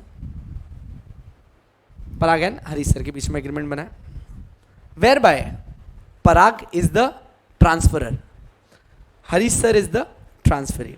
अग्रीड. पराग ने ये प्रॉपर्टी ट्रांसफर की हरीश सर को, ठीक है, कर दिया. But on what condition? ये कंडीशन क्या दी उन्होंने कि हरीश सर अपनी कोई दूसरी प्रॉपर्टी किसको देंगे? चिराग को देंगे. श्योर है? अब एक सेकेंड, यहां पे ट्रांसफर कौन था? पराग. ट्रांसफरी कौन है? हरीश सर. पर ये जो प्रॉपर्टी ट्रांसफरी आगे दे रहा है किसको? चिराग को. इसमें क्या पराग उसका ओनर था? नहीं था. पराग तो कभी ओनर था ही नहीं. पराग ने तो बोला कि बस ये प्रॉपर्टी ट्रांसफर कर देना, आगे मेरे को मत देना, आगे भेज दे. यहां तक सब साथ में हो मेरे? हो, ठीक है. अब बात समझना, मैंने बीच में एक वर्ड यूज किया कि पराग ने हरीश सर को क्या दी? एक कंडीशन. अच्छा, ये कंडीशन प्रेसिडेंट है कि सब्सिक्वेंट है? आपने कहा कंडीशन प्रेसिडेंट है, तो मतलब डॉक्ट्रिन ऑफ इलेक्शन में हमेशा कंडीशन प्रेसिडेंट आती है. डॉक्ट्रिन ऑफ इलेक्शन में कंडीशन हमेशा प्रेसिडेंट आती है. तो दो पार्टीज थी, एक ट्रांसफरर एक ट्रांसफरी. ट्रांसफरी ने जो प्रॉपर्टी आगे दी उसमें ट्रांसफरर की कोई ओनरशिप नहीं थी. अच्छा, एक बात समझना, अगर इसी जगह पे एक ऐसा एग्रीमेंट, ये हो गया अपना एक चीज, इसी में एक दूसरा लेना, अगर इसी जगह में एक पैरेलल यूनिवर्स में अपन ने दूसरा एग्रीमेंट बनाया होता, जिस एग्रीमेंट में अपन क्या करते कि पराग ने और हरीश सर ने कैश बेसिस पे अपनी प्रॉपर्टी दी और सामने से पैसा ले लिया, ये इंस्ट्रूमेंट खत्म. हरीश सर ने और चिराग ने फॉर एनीवे, मान लो गिफ्ट, एक दूसरे को प्रॉपर्टी खेली. हमने कहा सर यहां डॉक्ट्रिन ऑफ इलेक्शन आएगा ही नहीं, क्योंकि पहले वाली में कोई कंडीशन ही नहीं है. अगर कंडीशन नहीं है तो इलेक्ट कैसे करूं? कंडीशन होगी तो इलेक्ट करूंगा ना. ना कोई कंडीशन है, ये तो एब्सोल्यूट ट्रांसफर कर दिया उसने, बात खत्म हो गई. तो इस केस में डॉक्ट्रिन ऑफ इलेक्शन आएगा ही नहीं. डॉक्ट्रिन ऑफ इलेक्शन आने के लिए जरूरी है कि आपके एग्रीमेंट में कितने लोग हों? 3 लोग हों, जिसमें से जो प्रॉपर्टी आप हरीश सर से ट्रांसफर करवा के आगे चिराग को भेज रहे हो उसका ट्रांसफर ओनर नहीं होना चाहिए, तभी डॉक्ट्रिन ऑफ इलेक्शन आता है. अब यही कंडीशंस को हम लोग यूजुअली क्या करते हैं? HUF में लगाते हैं. ये कंडीशन को अपन कहाँ लगाते हैं? HUF में, जब प्रॉपर्टीज ट्रांसफर होती है तब लगाते हैं. सर क्या ये कंडीशन HUF की जगह कहीं और भी लग सकती है? बिल्कुल लग सकती है, कोई दिक्कत नहीं है. आज विकास सर ने मेरे को बोला कि वो अपना घर मुझे दे रहे हैं जो यहाँ पे पेट एरिया में, provided he wants to teach it. Sorry, उनके जो भाई हैं वो अब विमान नगर शिफ्ट हो रहे हैं. उन्होंने बोला प्रोवाइडेड तू अपना घर मेरे छोटे भाई को दे दे. इस केस में 3 पार्टीज थी. एक कंडीशन थी कि विकास सर अपना घर मुझे तभी देंगे जब मैं अपना घर किसी थर्ड पर्सन को दूं. अब जब मैं मेरा घर किसी थर्ड पर्सन को दे रहा था, मैं दे तो वो विकास सर के बोलने पे ही रहा था, पर विकास सर उस प्रॉपर्टी के ओनर नहीं थे. हाउएवर, अगर विकास सर ने मुझे अपना घर दे दिया होता, मैं जाके रह रहा होता, एक दिन मेरा मूड हो गया कि अरे यार वो बेचारा वहां पे कहां भटक रहा होगा, और मैंने उनके भाई को गिफ्ट दे दिया वो घर. आपने कहा सर इसमें इलेक्शन कहां था? ये तो आपने अपनी मर्जी से किया है, आपको कोई कंपेल कर पाया क्या? गिफ्ट तो वॉलंटरी होता है. कहानी खत्म हो गई. तो डॉक्ट्रिन ऑफ इलेक्शन होने के लिए 3 पार्टी कंडीशन प्रेसिडेंट होना कंपलसरी है. Sure? This sums up your doctrine of election. यही सबसे टफ डॉक्ट्रिन था आपके सारे डॉक्ट्रिन्स के अंदर, जिसमें सबसे ज्यादा टाइम लगता है. एक बार के लिए आराम से वापस ऊपर जाओ और एक बार स्लो रीड वापस से दो, और डाउट है तो पूछो. अगर एक ही डॉक्ट्रिन पे क्वेश्चन पूछना है तो सबसे बड़ा डॉक्ट्रिन यही है, वो सिंगल डॉक्ट्रिन में पूछेंगे. वापस वापस गाइस गाइस प्लीज उसका क्वेश्चन सुन लो, शायद अच्छा हो.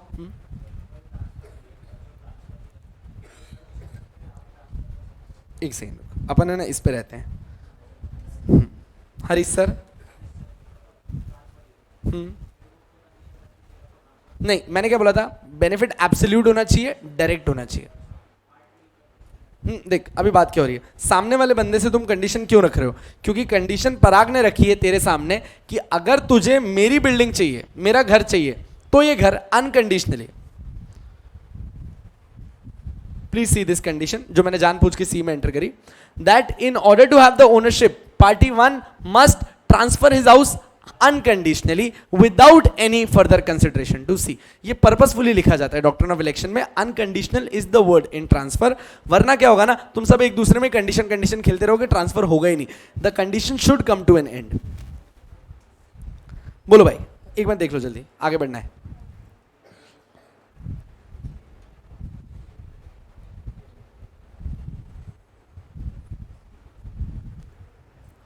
अच्छा, अब मैंने कूपर वर्सेस कूपर का केस बता देता हूं।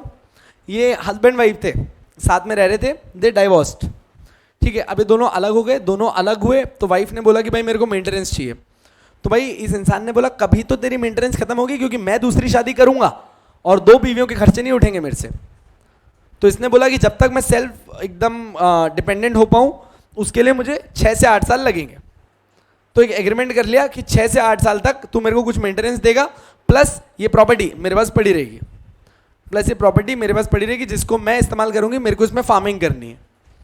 कूपर ने कहा ठीक है चल लेकर, ठीक है।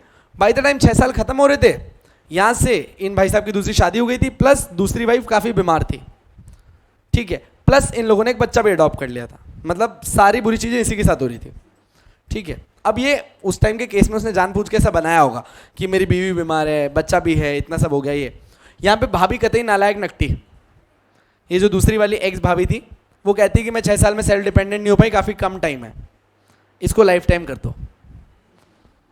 ऐसे ही जज भी ऐसा, जज ने कहा कि मतलब आप मतलब चाहती क्या है कि इस बेचारे को मार दें, तुम्हें भी खिलाए, इसे भी खिलाए, ये भी करे, वो भी करे, ब्ला ब्ला ब्ला। उसने कहा कि जिस दिन तूने एग्रीमेंट किया था ना, तूने एग्रीमेंट करके एक चीज़ बोली थी कि ये जो प्रॉपर्टी है मुझे 6 साल के लिए चाहिए, मैं इसमें जो कुछ करूं सब अलाउड है। तूने खुद इलेक्ट किया था कि तू क्या बर्डन ले रही है। तूने कहा था 6 साल तक के लिए तेरे को पैसों के साथ साथ प्रॉपर्टी भी चाहिए, और इलेक्ट करके 6 साल प्रॉपर्टी के मजे लिए। अब हम इस एग्रीमेंट को अपहेल्ड कर रहे हैं, इस भाई को और नहीं तड़पाएंगे, बात खत्म। तूने अपने ऊपर बर्डन उठाया था इलेक्ट करके, अब वो बर्डन तुझे झेलना पड़ेगा। 6 साल हो गए, अब कोई नया ढूंढो। श्योर है ना? मतलब अब आप मतलब कोई नया तरीका ढूंढो जीने का, ठीक है। एकदम पूरी पिक्चर समझ में आई क्या? ये कूपर वर्सेस कूपर का केस था, जहां इलेक्शन वर्ड को यूज किया गया था कि एग्रीमेंट में दीदी आप सिर्फ खुद के फायदे नहीं देख सकती कि 6 साल में भी मैं डिपेंडेंट नहीं हो पा रही, सॉरी सेल्फ डिपेंडेंट नहीं हो पा रही, तो आगे बढ़ा दो। तो ऐसे तो आप जीवन भर काम मत करना, मिलते रहेंगे आपको हर बार। समझ में आएगा? चलो भाई, हाँ जी, देख लीजिए एंड तक, कोई भी डाउट वापस पूछ लो, ठीक है। कल मैं एक बार वापस इसको रिवाइज करवाऊंगा, don't worry with this. Next is doctrine of holding out. Very good, very good. हाँ, come on, come on, come on. 5 minute का ब्रेक दूं? छुट्टी नहीं दूंगा, है ना? ब्रेक साउंड्स अ प्लान, ठीक है। अच्छा, आप 10 मिनट का ब्रेक ले लो बस। Very good, very good. So I shall see you back in 10, या फिर मैं एक और इन 10, साले ऑन 10 नहीं। चलो अब वापस सुनो मेरी बात, मैं क्या कहना चाह रहा हूँ फिर से। या तो आप 25 मिनट और कोऑपरेट कर लो, चलो 24.5 मिनट खत्म। चलो 6 बजे तक, 6 बजे फिर बात करेंगे। अरे हाँ हाँ, वही वही वही, चलो आ जाओ। Doctrine of holding out, section 41, ये आपने कॉन्ट्रैक्ट एक्ट में पढ़ा है, तो ये डॉक्ट्रिन आपको ऑलरेडी होना चाहिए। What is doctrine of holding out? आपने कोई ऑस्टेंसिबल ओनर करके वर्ड पढ़ा था क्या कॉन्ट्रैक्ट एक्ट में? ऐसे क्या बातें कर रहे हो यार? पर कॉन्ट्रैक्ट एक्ट में पढ़ा होगा आपने यार। No one can give what he himself does not possess. उस टाइम पे आपने बताया होगा however a transfer by ostensible owner is also a valid transfer under contract law. पता नहीं है मैं ही क्यों पढ़ा देता हूँ, ठीक है। आ जाओ, एक बार मैं अपनी बात के छोड़ो, इसको एक बार कर लेते justify. The doctrine is also known as transfer by ostensible owner. बात समझना, ऑस्टेंसिबल ओनर का मतलब क्या होता है, और ये बहुत मस्त चीज़ है और ये लोगों के साथ हुई है। इसको मैं प्यार से उड़ता तीर भी कहता हूँ, ठीक है। देखो कैसे लगेगा। अब बात, the doctrine is also known as transfer by ostensible owner. देखा, मान लीजिए कि कभी कभार कोई इंसान एक प्रॉपर्टी का ओनर है, तो आपको सिखाया गया है कि the owner of the property can transfer the property to any person who is competent. सही बात है, to any person who is competent. However कुछ केसेस में डॉक्ट्रिन ऑफ होल्डिंग आउट लगता है, जहां पे जो इंसान प्रॉपर्टी बेच रहा है वो प्रॉपर्टी का ओनर नहीं है, फिर भी ये प्रॉपर्टी वैलिडली ट्रांसफर हुई है. कभी कभार जो इंसान प्रॉपर्टी बेच रहा है वो प्रॉपर्टी का ओनर नहीं है, फिर भी ये प्रॉपर्टी वैलिड ट्रांसफर हुई है.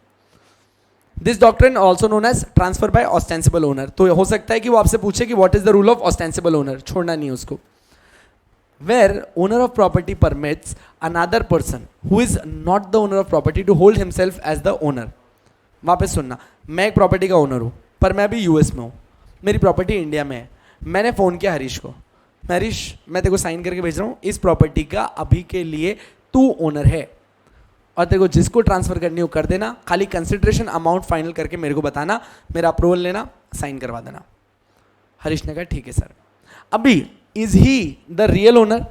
नो, रियल ओनर मैं हूं, बट क्या इसके पास as good as real owner जैसा पावर है? यस, ऐसे ओनर्स को कहते हो ऑस्टेंसिबल ओनर. श्योर है? देखें अब एक बार ऊपर से लाइन रीड करना, जहां पे प्रॉपर्टी का ओनर लिखा हो वहां चिराग लिख देना, और जहां पे मैं किसी और को परमिट कर रहा हूं वहां हरीश लिख देना.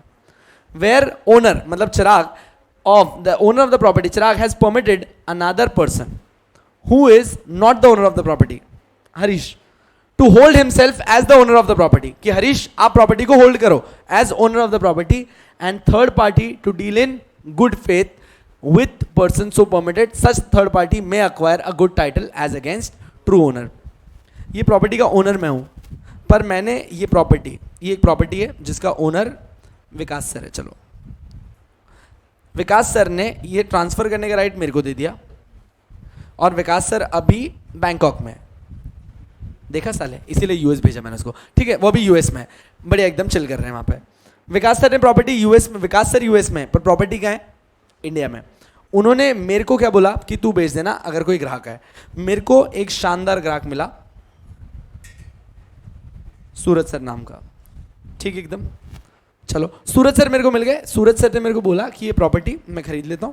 कितने में खरीद लूंगा? 1 करोड़ में ले लूंगा. प्रॉपर्टी की लायकियत 50 लाख की थी, बस सूरज सर को पता नहीं इसमें कुछ दिख रहा था. सूरज सर ने कहा ये प्रॉपर्टी चाहिए, उन्होंने ले ली. ठीक है, मैंने ये प्रॉपर्टी दे दी सूरज सर को, 1 करोड़ ले लिया, 1 करोड़ विकास सर के अकाउंट में भी डाल दिया. अभी सवाल उठता है कि जनरल रूल तो ये कहता है कि only the owner can transfer the property, पर क्या इस केस में सूरज सर के पास एकदम सही टाइटल आया है? आपने बोला यस सर, एकदम सही टाइटल आया है. क्यों? क्योंकि मैं इस केस में क्या था? ऑस्टेंसिबल ओनर था, जिसको रियल ओनर ने परमिशन दी थी ये चीज करने की, इसीलिए मैंने किया. देखें second point, ostensible owner is not the real owner but the one who can represent himself as the real owner to third parties for such dealing. Sure? चलो आगे. Ostensible ownership means apparent ownership. What is apparent?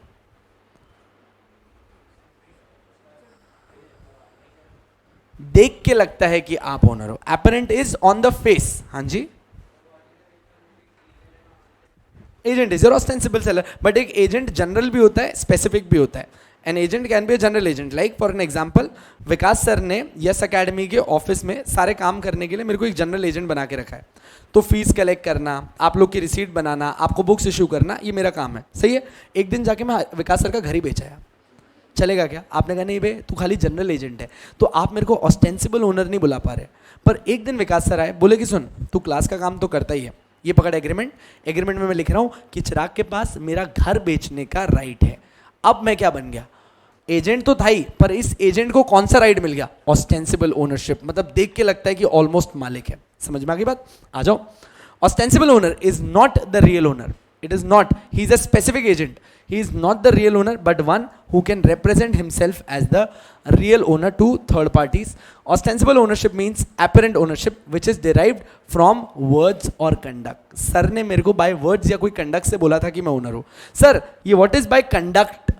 How can be someone an apparent owner by conduct? आप भी property खरीदना चाह रहे थे विकास sir की, मैं भी वहीं था. विकास सर ने कहा सुनिए सर, अगर नेक्स्ट टाइम मैं ना हूं ना, चिराग भी साइन कर देना, तब भी आपकी है, कोई दिक्कत नहीं। अब यहां पे कोई रिटर्न एग्रीमेंट नहीं था, आपने अपने कंडक्ट से ऐसा बोला है कि चिराग ये चीज कर सकता है, तो आगे चल के विकास सर इसको डिनाई नहीं कर पाएंगे। हाउएवर रियल लाइफ में किसी की बोली हुई जबान पे आप इतना बड़ा स्टेप लोगे ही नहीं। आप बोलोगे सर राइटिंग में दे, वरना कोर्ट में प्रूव करने में दिक्कत आएगी।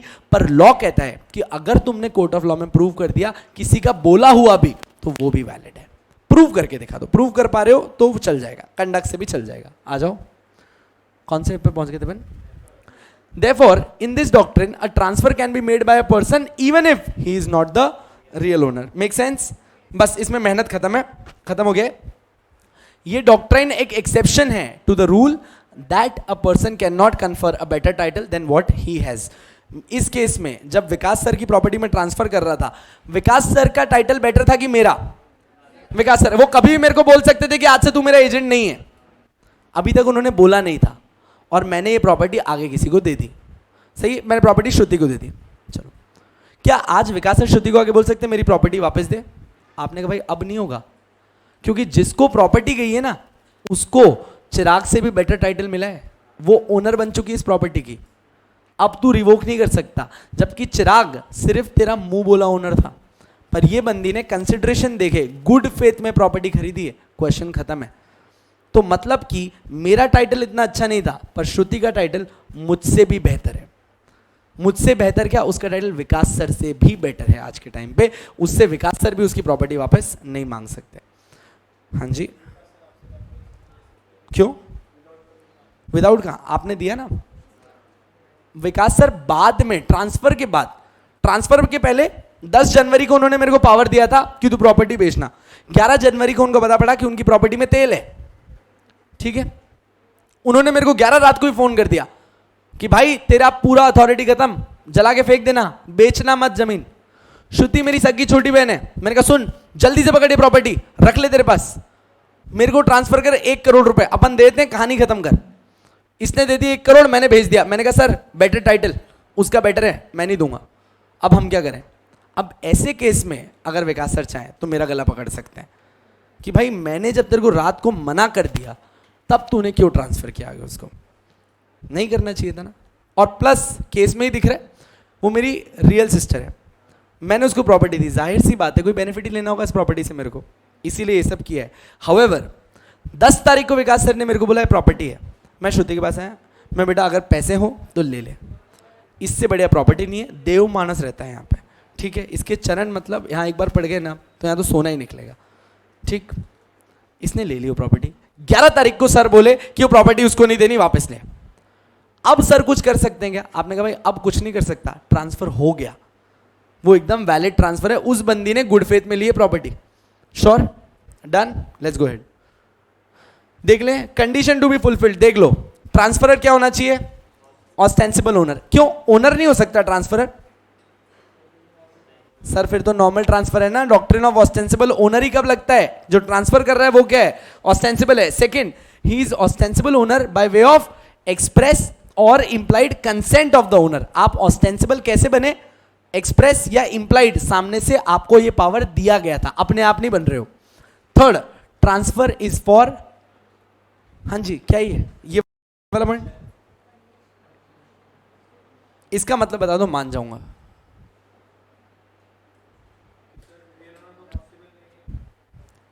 मिसप्रिंट है, कंसिडरेशन, जस्टिफाई करने निकल गए। Transfer is for consideration.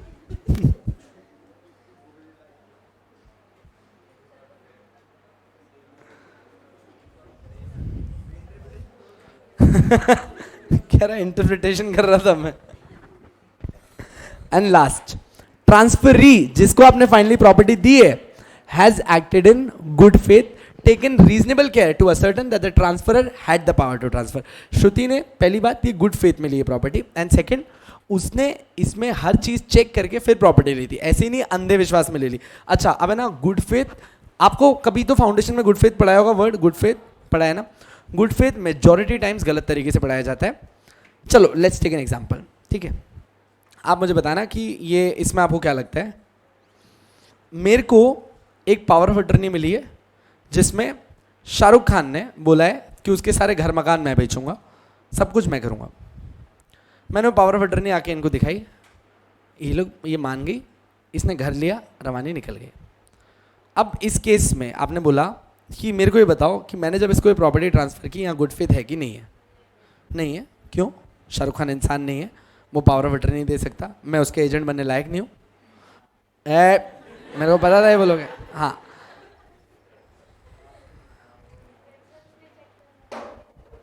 ये वैलिड है, जबरदस्ती दिल पे मत लो, नॉर्मल कंडीशन है, वैलिड है। शाहरुख खान है, विकास वोरा कम है क्या शाहरुख खान से मरा? उसको गाना गाते हुए देखा है क्या भाई? आज भी बाहर मालाएं लेके लड़कियां दौड़ती हैं इधर, ठीक है ना, हम साइड करते हैं उनको, हटाते हैं सिर्फ, ये कहना था मेरे को। हाँ ओके, नेक्स्ट अप मैं क्या कह रहा था, हम लोग नेक्स्ट टाइम कहाँ जा रहे थे? यहाँ तो एकदम बढ़िया था। हाउएवर अभी नेक्स्ट मैंने कहा कि शाहजहां ने मुझे दिया है इस बार ये डॉक्यूमेंट और कहा है ताजमहल तू ही बेचेगा भाई। श्रुति बोली अरे क्या बात है, बढ़िया, साइन करके पैसे देके चली गई। हमने कहा इसने तो गुड फेथ में किया है, मैंने शाहजहां का आईडी कार्ड, मेरा आईडी कार्ड, उसका सिग्नेचर, मेरा सिग्नेचर सब दिखाया बेचारी को। आपने कहा सर गुड फेथ और बेवकूफ़ी में फ़र्क होता है, एंड प्लस बेवकूफ़ी छोड़ो, यहाँ नेग्लिजेंस है। नेग्लिजेंस अभी शाहजहां का है, कब का गया, इतनी शादियां की थी, जाना तो बनता है उसका। तो इस सारे केस में जो शाहजहां अंकल निपट चुके हैं ऑलरेडी, मैं बोल रहा हूं कि शाहजहां जी ने मेरे को ये बोला है, तो ये तो इस बात को समझना चाहिए था इसको। यहां पे इसके पार्ट में नेग्लिजेंस है। अब मैं क्यों नेग्लिजेंस वर्ड पे बार बार फोकस कर रहा हूं? Negligence is a great defence against good faith. ये लाइन को वापस सुनना, negligence is a great defence against good faith. आपने बोला कि मैंने प्रॉपर्टी गुड फेथ में ली है, अगर सामने वाले ने प्रूव कर दिया ना कि गुड फेथ चाहे कितना ही हो, इसकी तरफ से नेग्लिजेंस था, तुम्हारे गुड फेथ को फाड़ के फेंक दिया जाएगा। सही है? अगर नेग्लिजेंस था, अब देखो मैंने नेग्लिजेंस जस्टिफाई करने के लिए उसमें क्या ऐड किया है, the transferee acted in good faith. आगे देखना इसमें क्या लिखा है, taking reasonable care to ascertain that the transferor had the power. मतलब आपने कोई नेग्लिजेंस नहीं किया है, नेग्लिजेंस हो गया तो गुड फेथ नहीं चलता। इसीलिए ब्रैकेट में इस लाइन को लाइफ टाइम याद रखना, कभी भी गुड फेथ की प्ली आए और आंसर में नेग्लिजेंस दिख रहा हो, गुड फेथ की प्ली एक्सेप्ट नहीं की जाती। ब्रैकेट में लिख लो, negligence, the plea of negligence is a defence, the plea of negligence is a defence, is a defense against good faith, is a defense against good faith। समझ आई बात? Sure? चलेगा।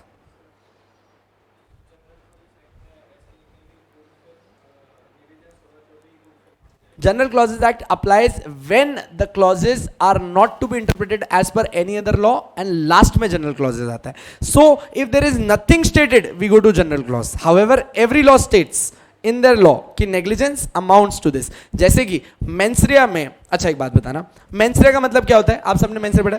Sir guilty mind, गलत सोच से। मैं गाड़ी चला रहा था, मुझे एक लड़की का फोन आ गया कि उसे वीडियो कॉल करना है।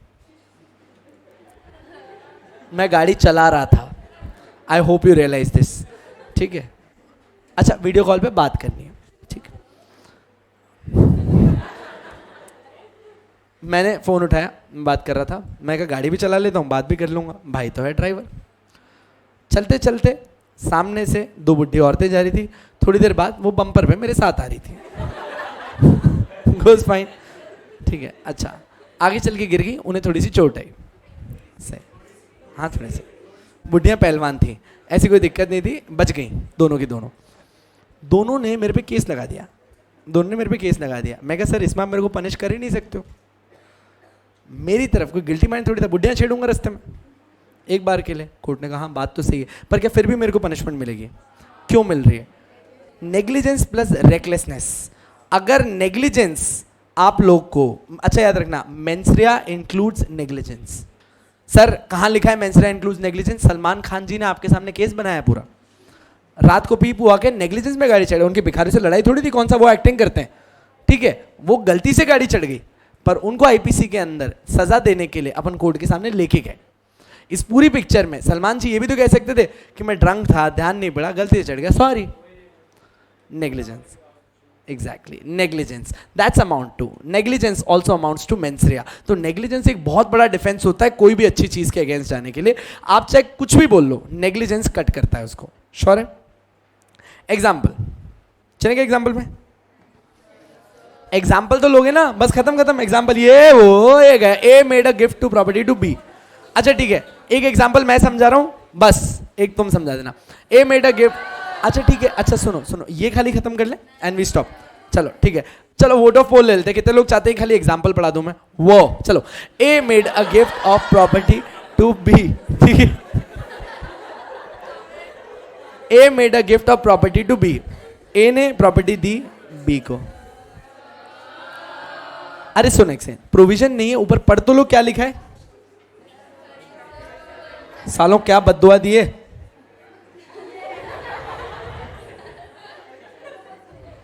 चल गया चल गया। अच्छा देख लो एक सेकंड, कितना एग्जांपल है? Half page. अभी तक हो गया होता, सांस लो, जल्दी लो। A made a gift to B but continued it possession. एक सेकंड, ए ने एक गिफ्ट दिया बी को, वेरी गुड, जल्दी जल्दी देखो, जिसको रैंक लगाना एग्जीक्यूटिव में देखेगा। A made a gift of property to B but continued in possession of the gifted property.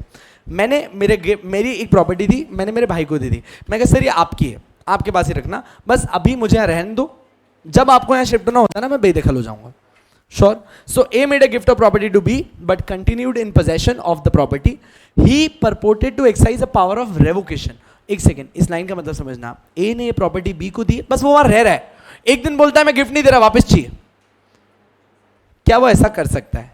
आपने कहा सर ये बर्थडे गिफ्ट नहीं है कि एक दिन देखे तुम वापस छीन लोगे अपने सगे भाई बहनों से, नहीं चलता है।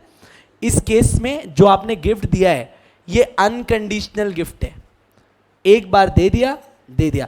इसीलिए एक चीज याद रखना, जब तक एक गिफ्ट आप देते हो या नहीं देते हो ये आपकी चॉइस है, पर एक बार गिफ्ट आपने दे दिया ये चीज उसकी है, अब इस पे आपका कोई अधिकार नहीं है। इन भाई साहब ने क्या किया, ये प्रॉपर्टी रिवोक करने की कोशिश करी।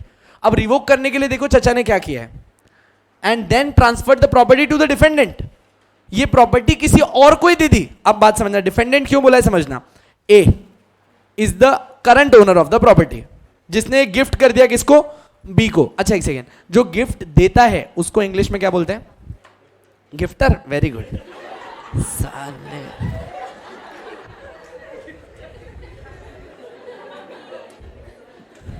डोनर, अच्छा गिफ्टर।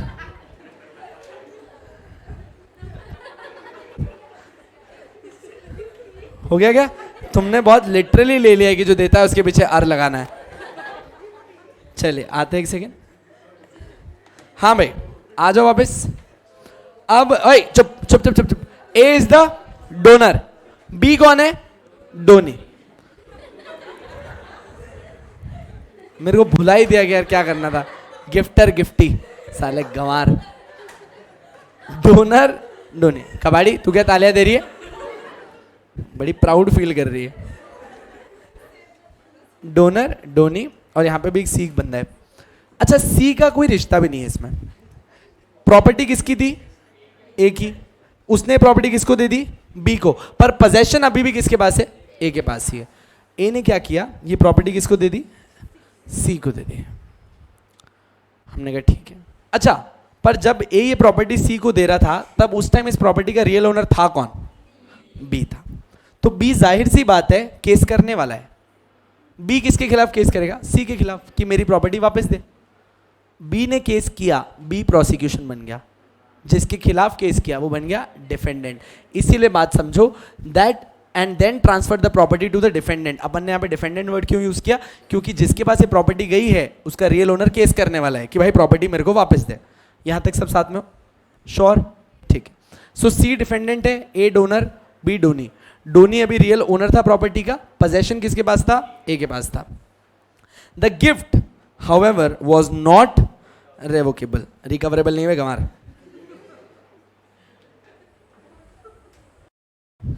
पता नहीं कहां से क्या पढ़ रहे हैं। ए चुप रहे। नहीं नहीं नहीं, मैं ऐसा मत बोलो भाई यार। ये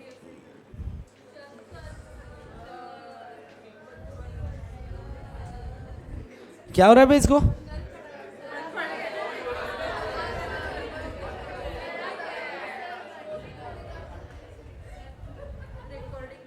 कोई बात नहीं। अच्छा एक काम करो, नोट्स की कॉपी देना। नोट्स की कॉपी। अच्छा एक मिनट बस लास्ट एक एग्जाम्पल करवा दूं, खत्म करते हैं। डन डन डन, आ जाओ। अब देखो डिफेंडेंट तक हो गया था। The gift however was not revocable as it was an unconditional gift. B कौन था? जो डोनी था और अभी प्रॉपर्टी का रियल ओनर भी था। B seeks to recover possession from the defendant. B ने क्या किया? सी के खिलाफ केस फाइल किया और बोला मेरे को मेरी प्रॉपर्टी वापस चाहिए। The defendant invoked protection. अब डिफेंडेंट क्या बोल रहा है? डिफेंडेंट आया कोर्ट के सामने बोल रहा है कि सर मेरे को प्रोटेक्शन दो।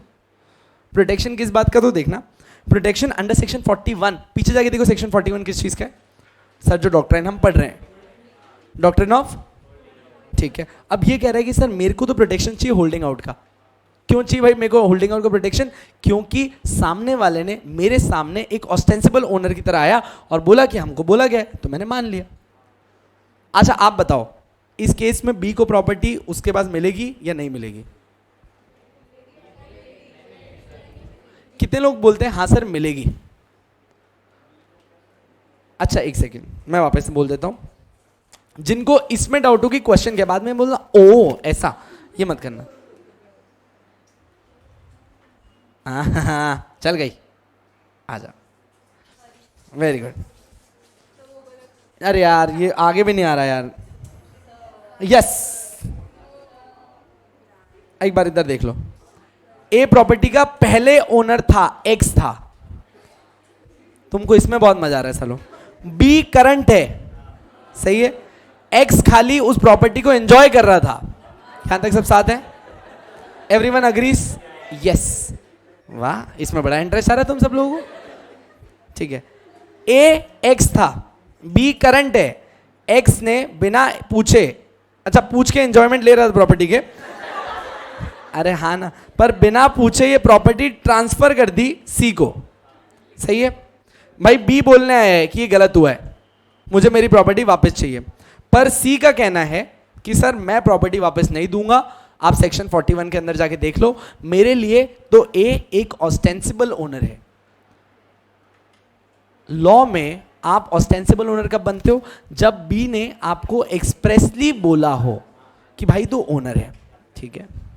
इधर देखना, in the given example the donor is not an ostensible. यहां पे कैसे ऑस्टेंसिबल ओनर हो गया डोनर? वहां सिर्फ पोजेशन लेके बैठा था और उसने बोला था कि भाई जब तक तू आए तब तक मैं यहां पे रह रहा हूं, और तूने प्रॉपर्टी ट्रांसफर कर दी खुद को ओनर समझा के। In this case the donor is not an ostensible owner holding the property with the consent of real owner. The defendant cannot invoke the protection of section 41. मतलब ये प्रॉपर्टी घूम के B के पास आएगी। Make sense? लॉजिकल है। Next example. अरे नहीं, अच्छा जो तुमने टीम अप किया ना, ये वाला एकदम दिल, सुनो सुनो सुनो,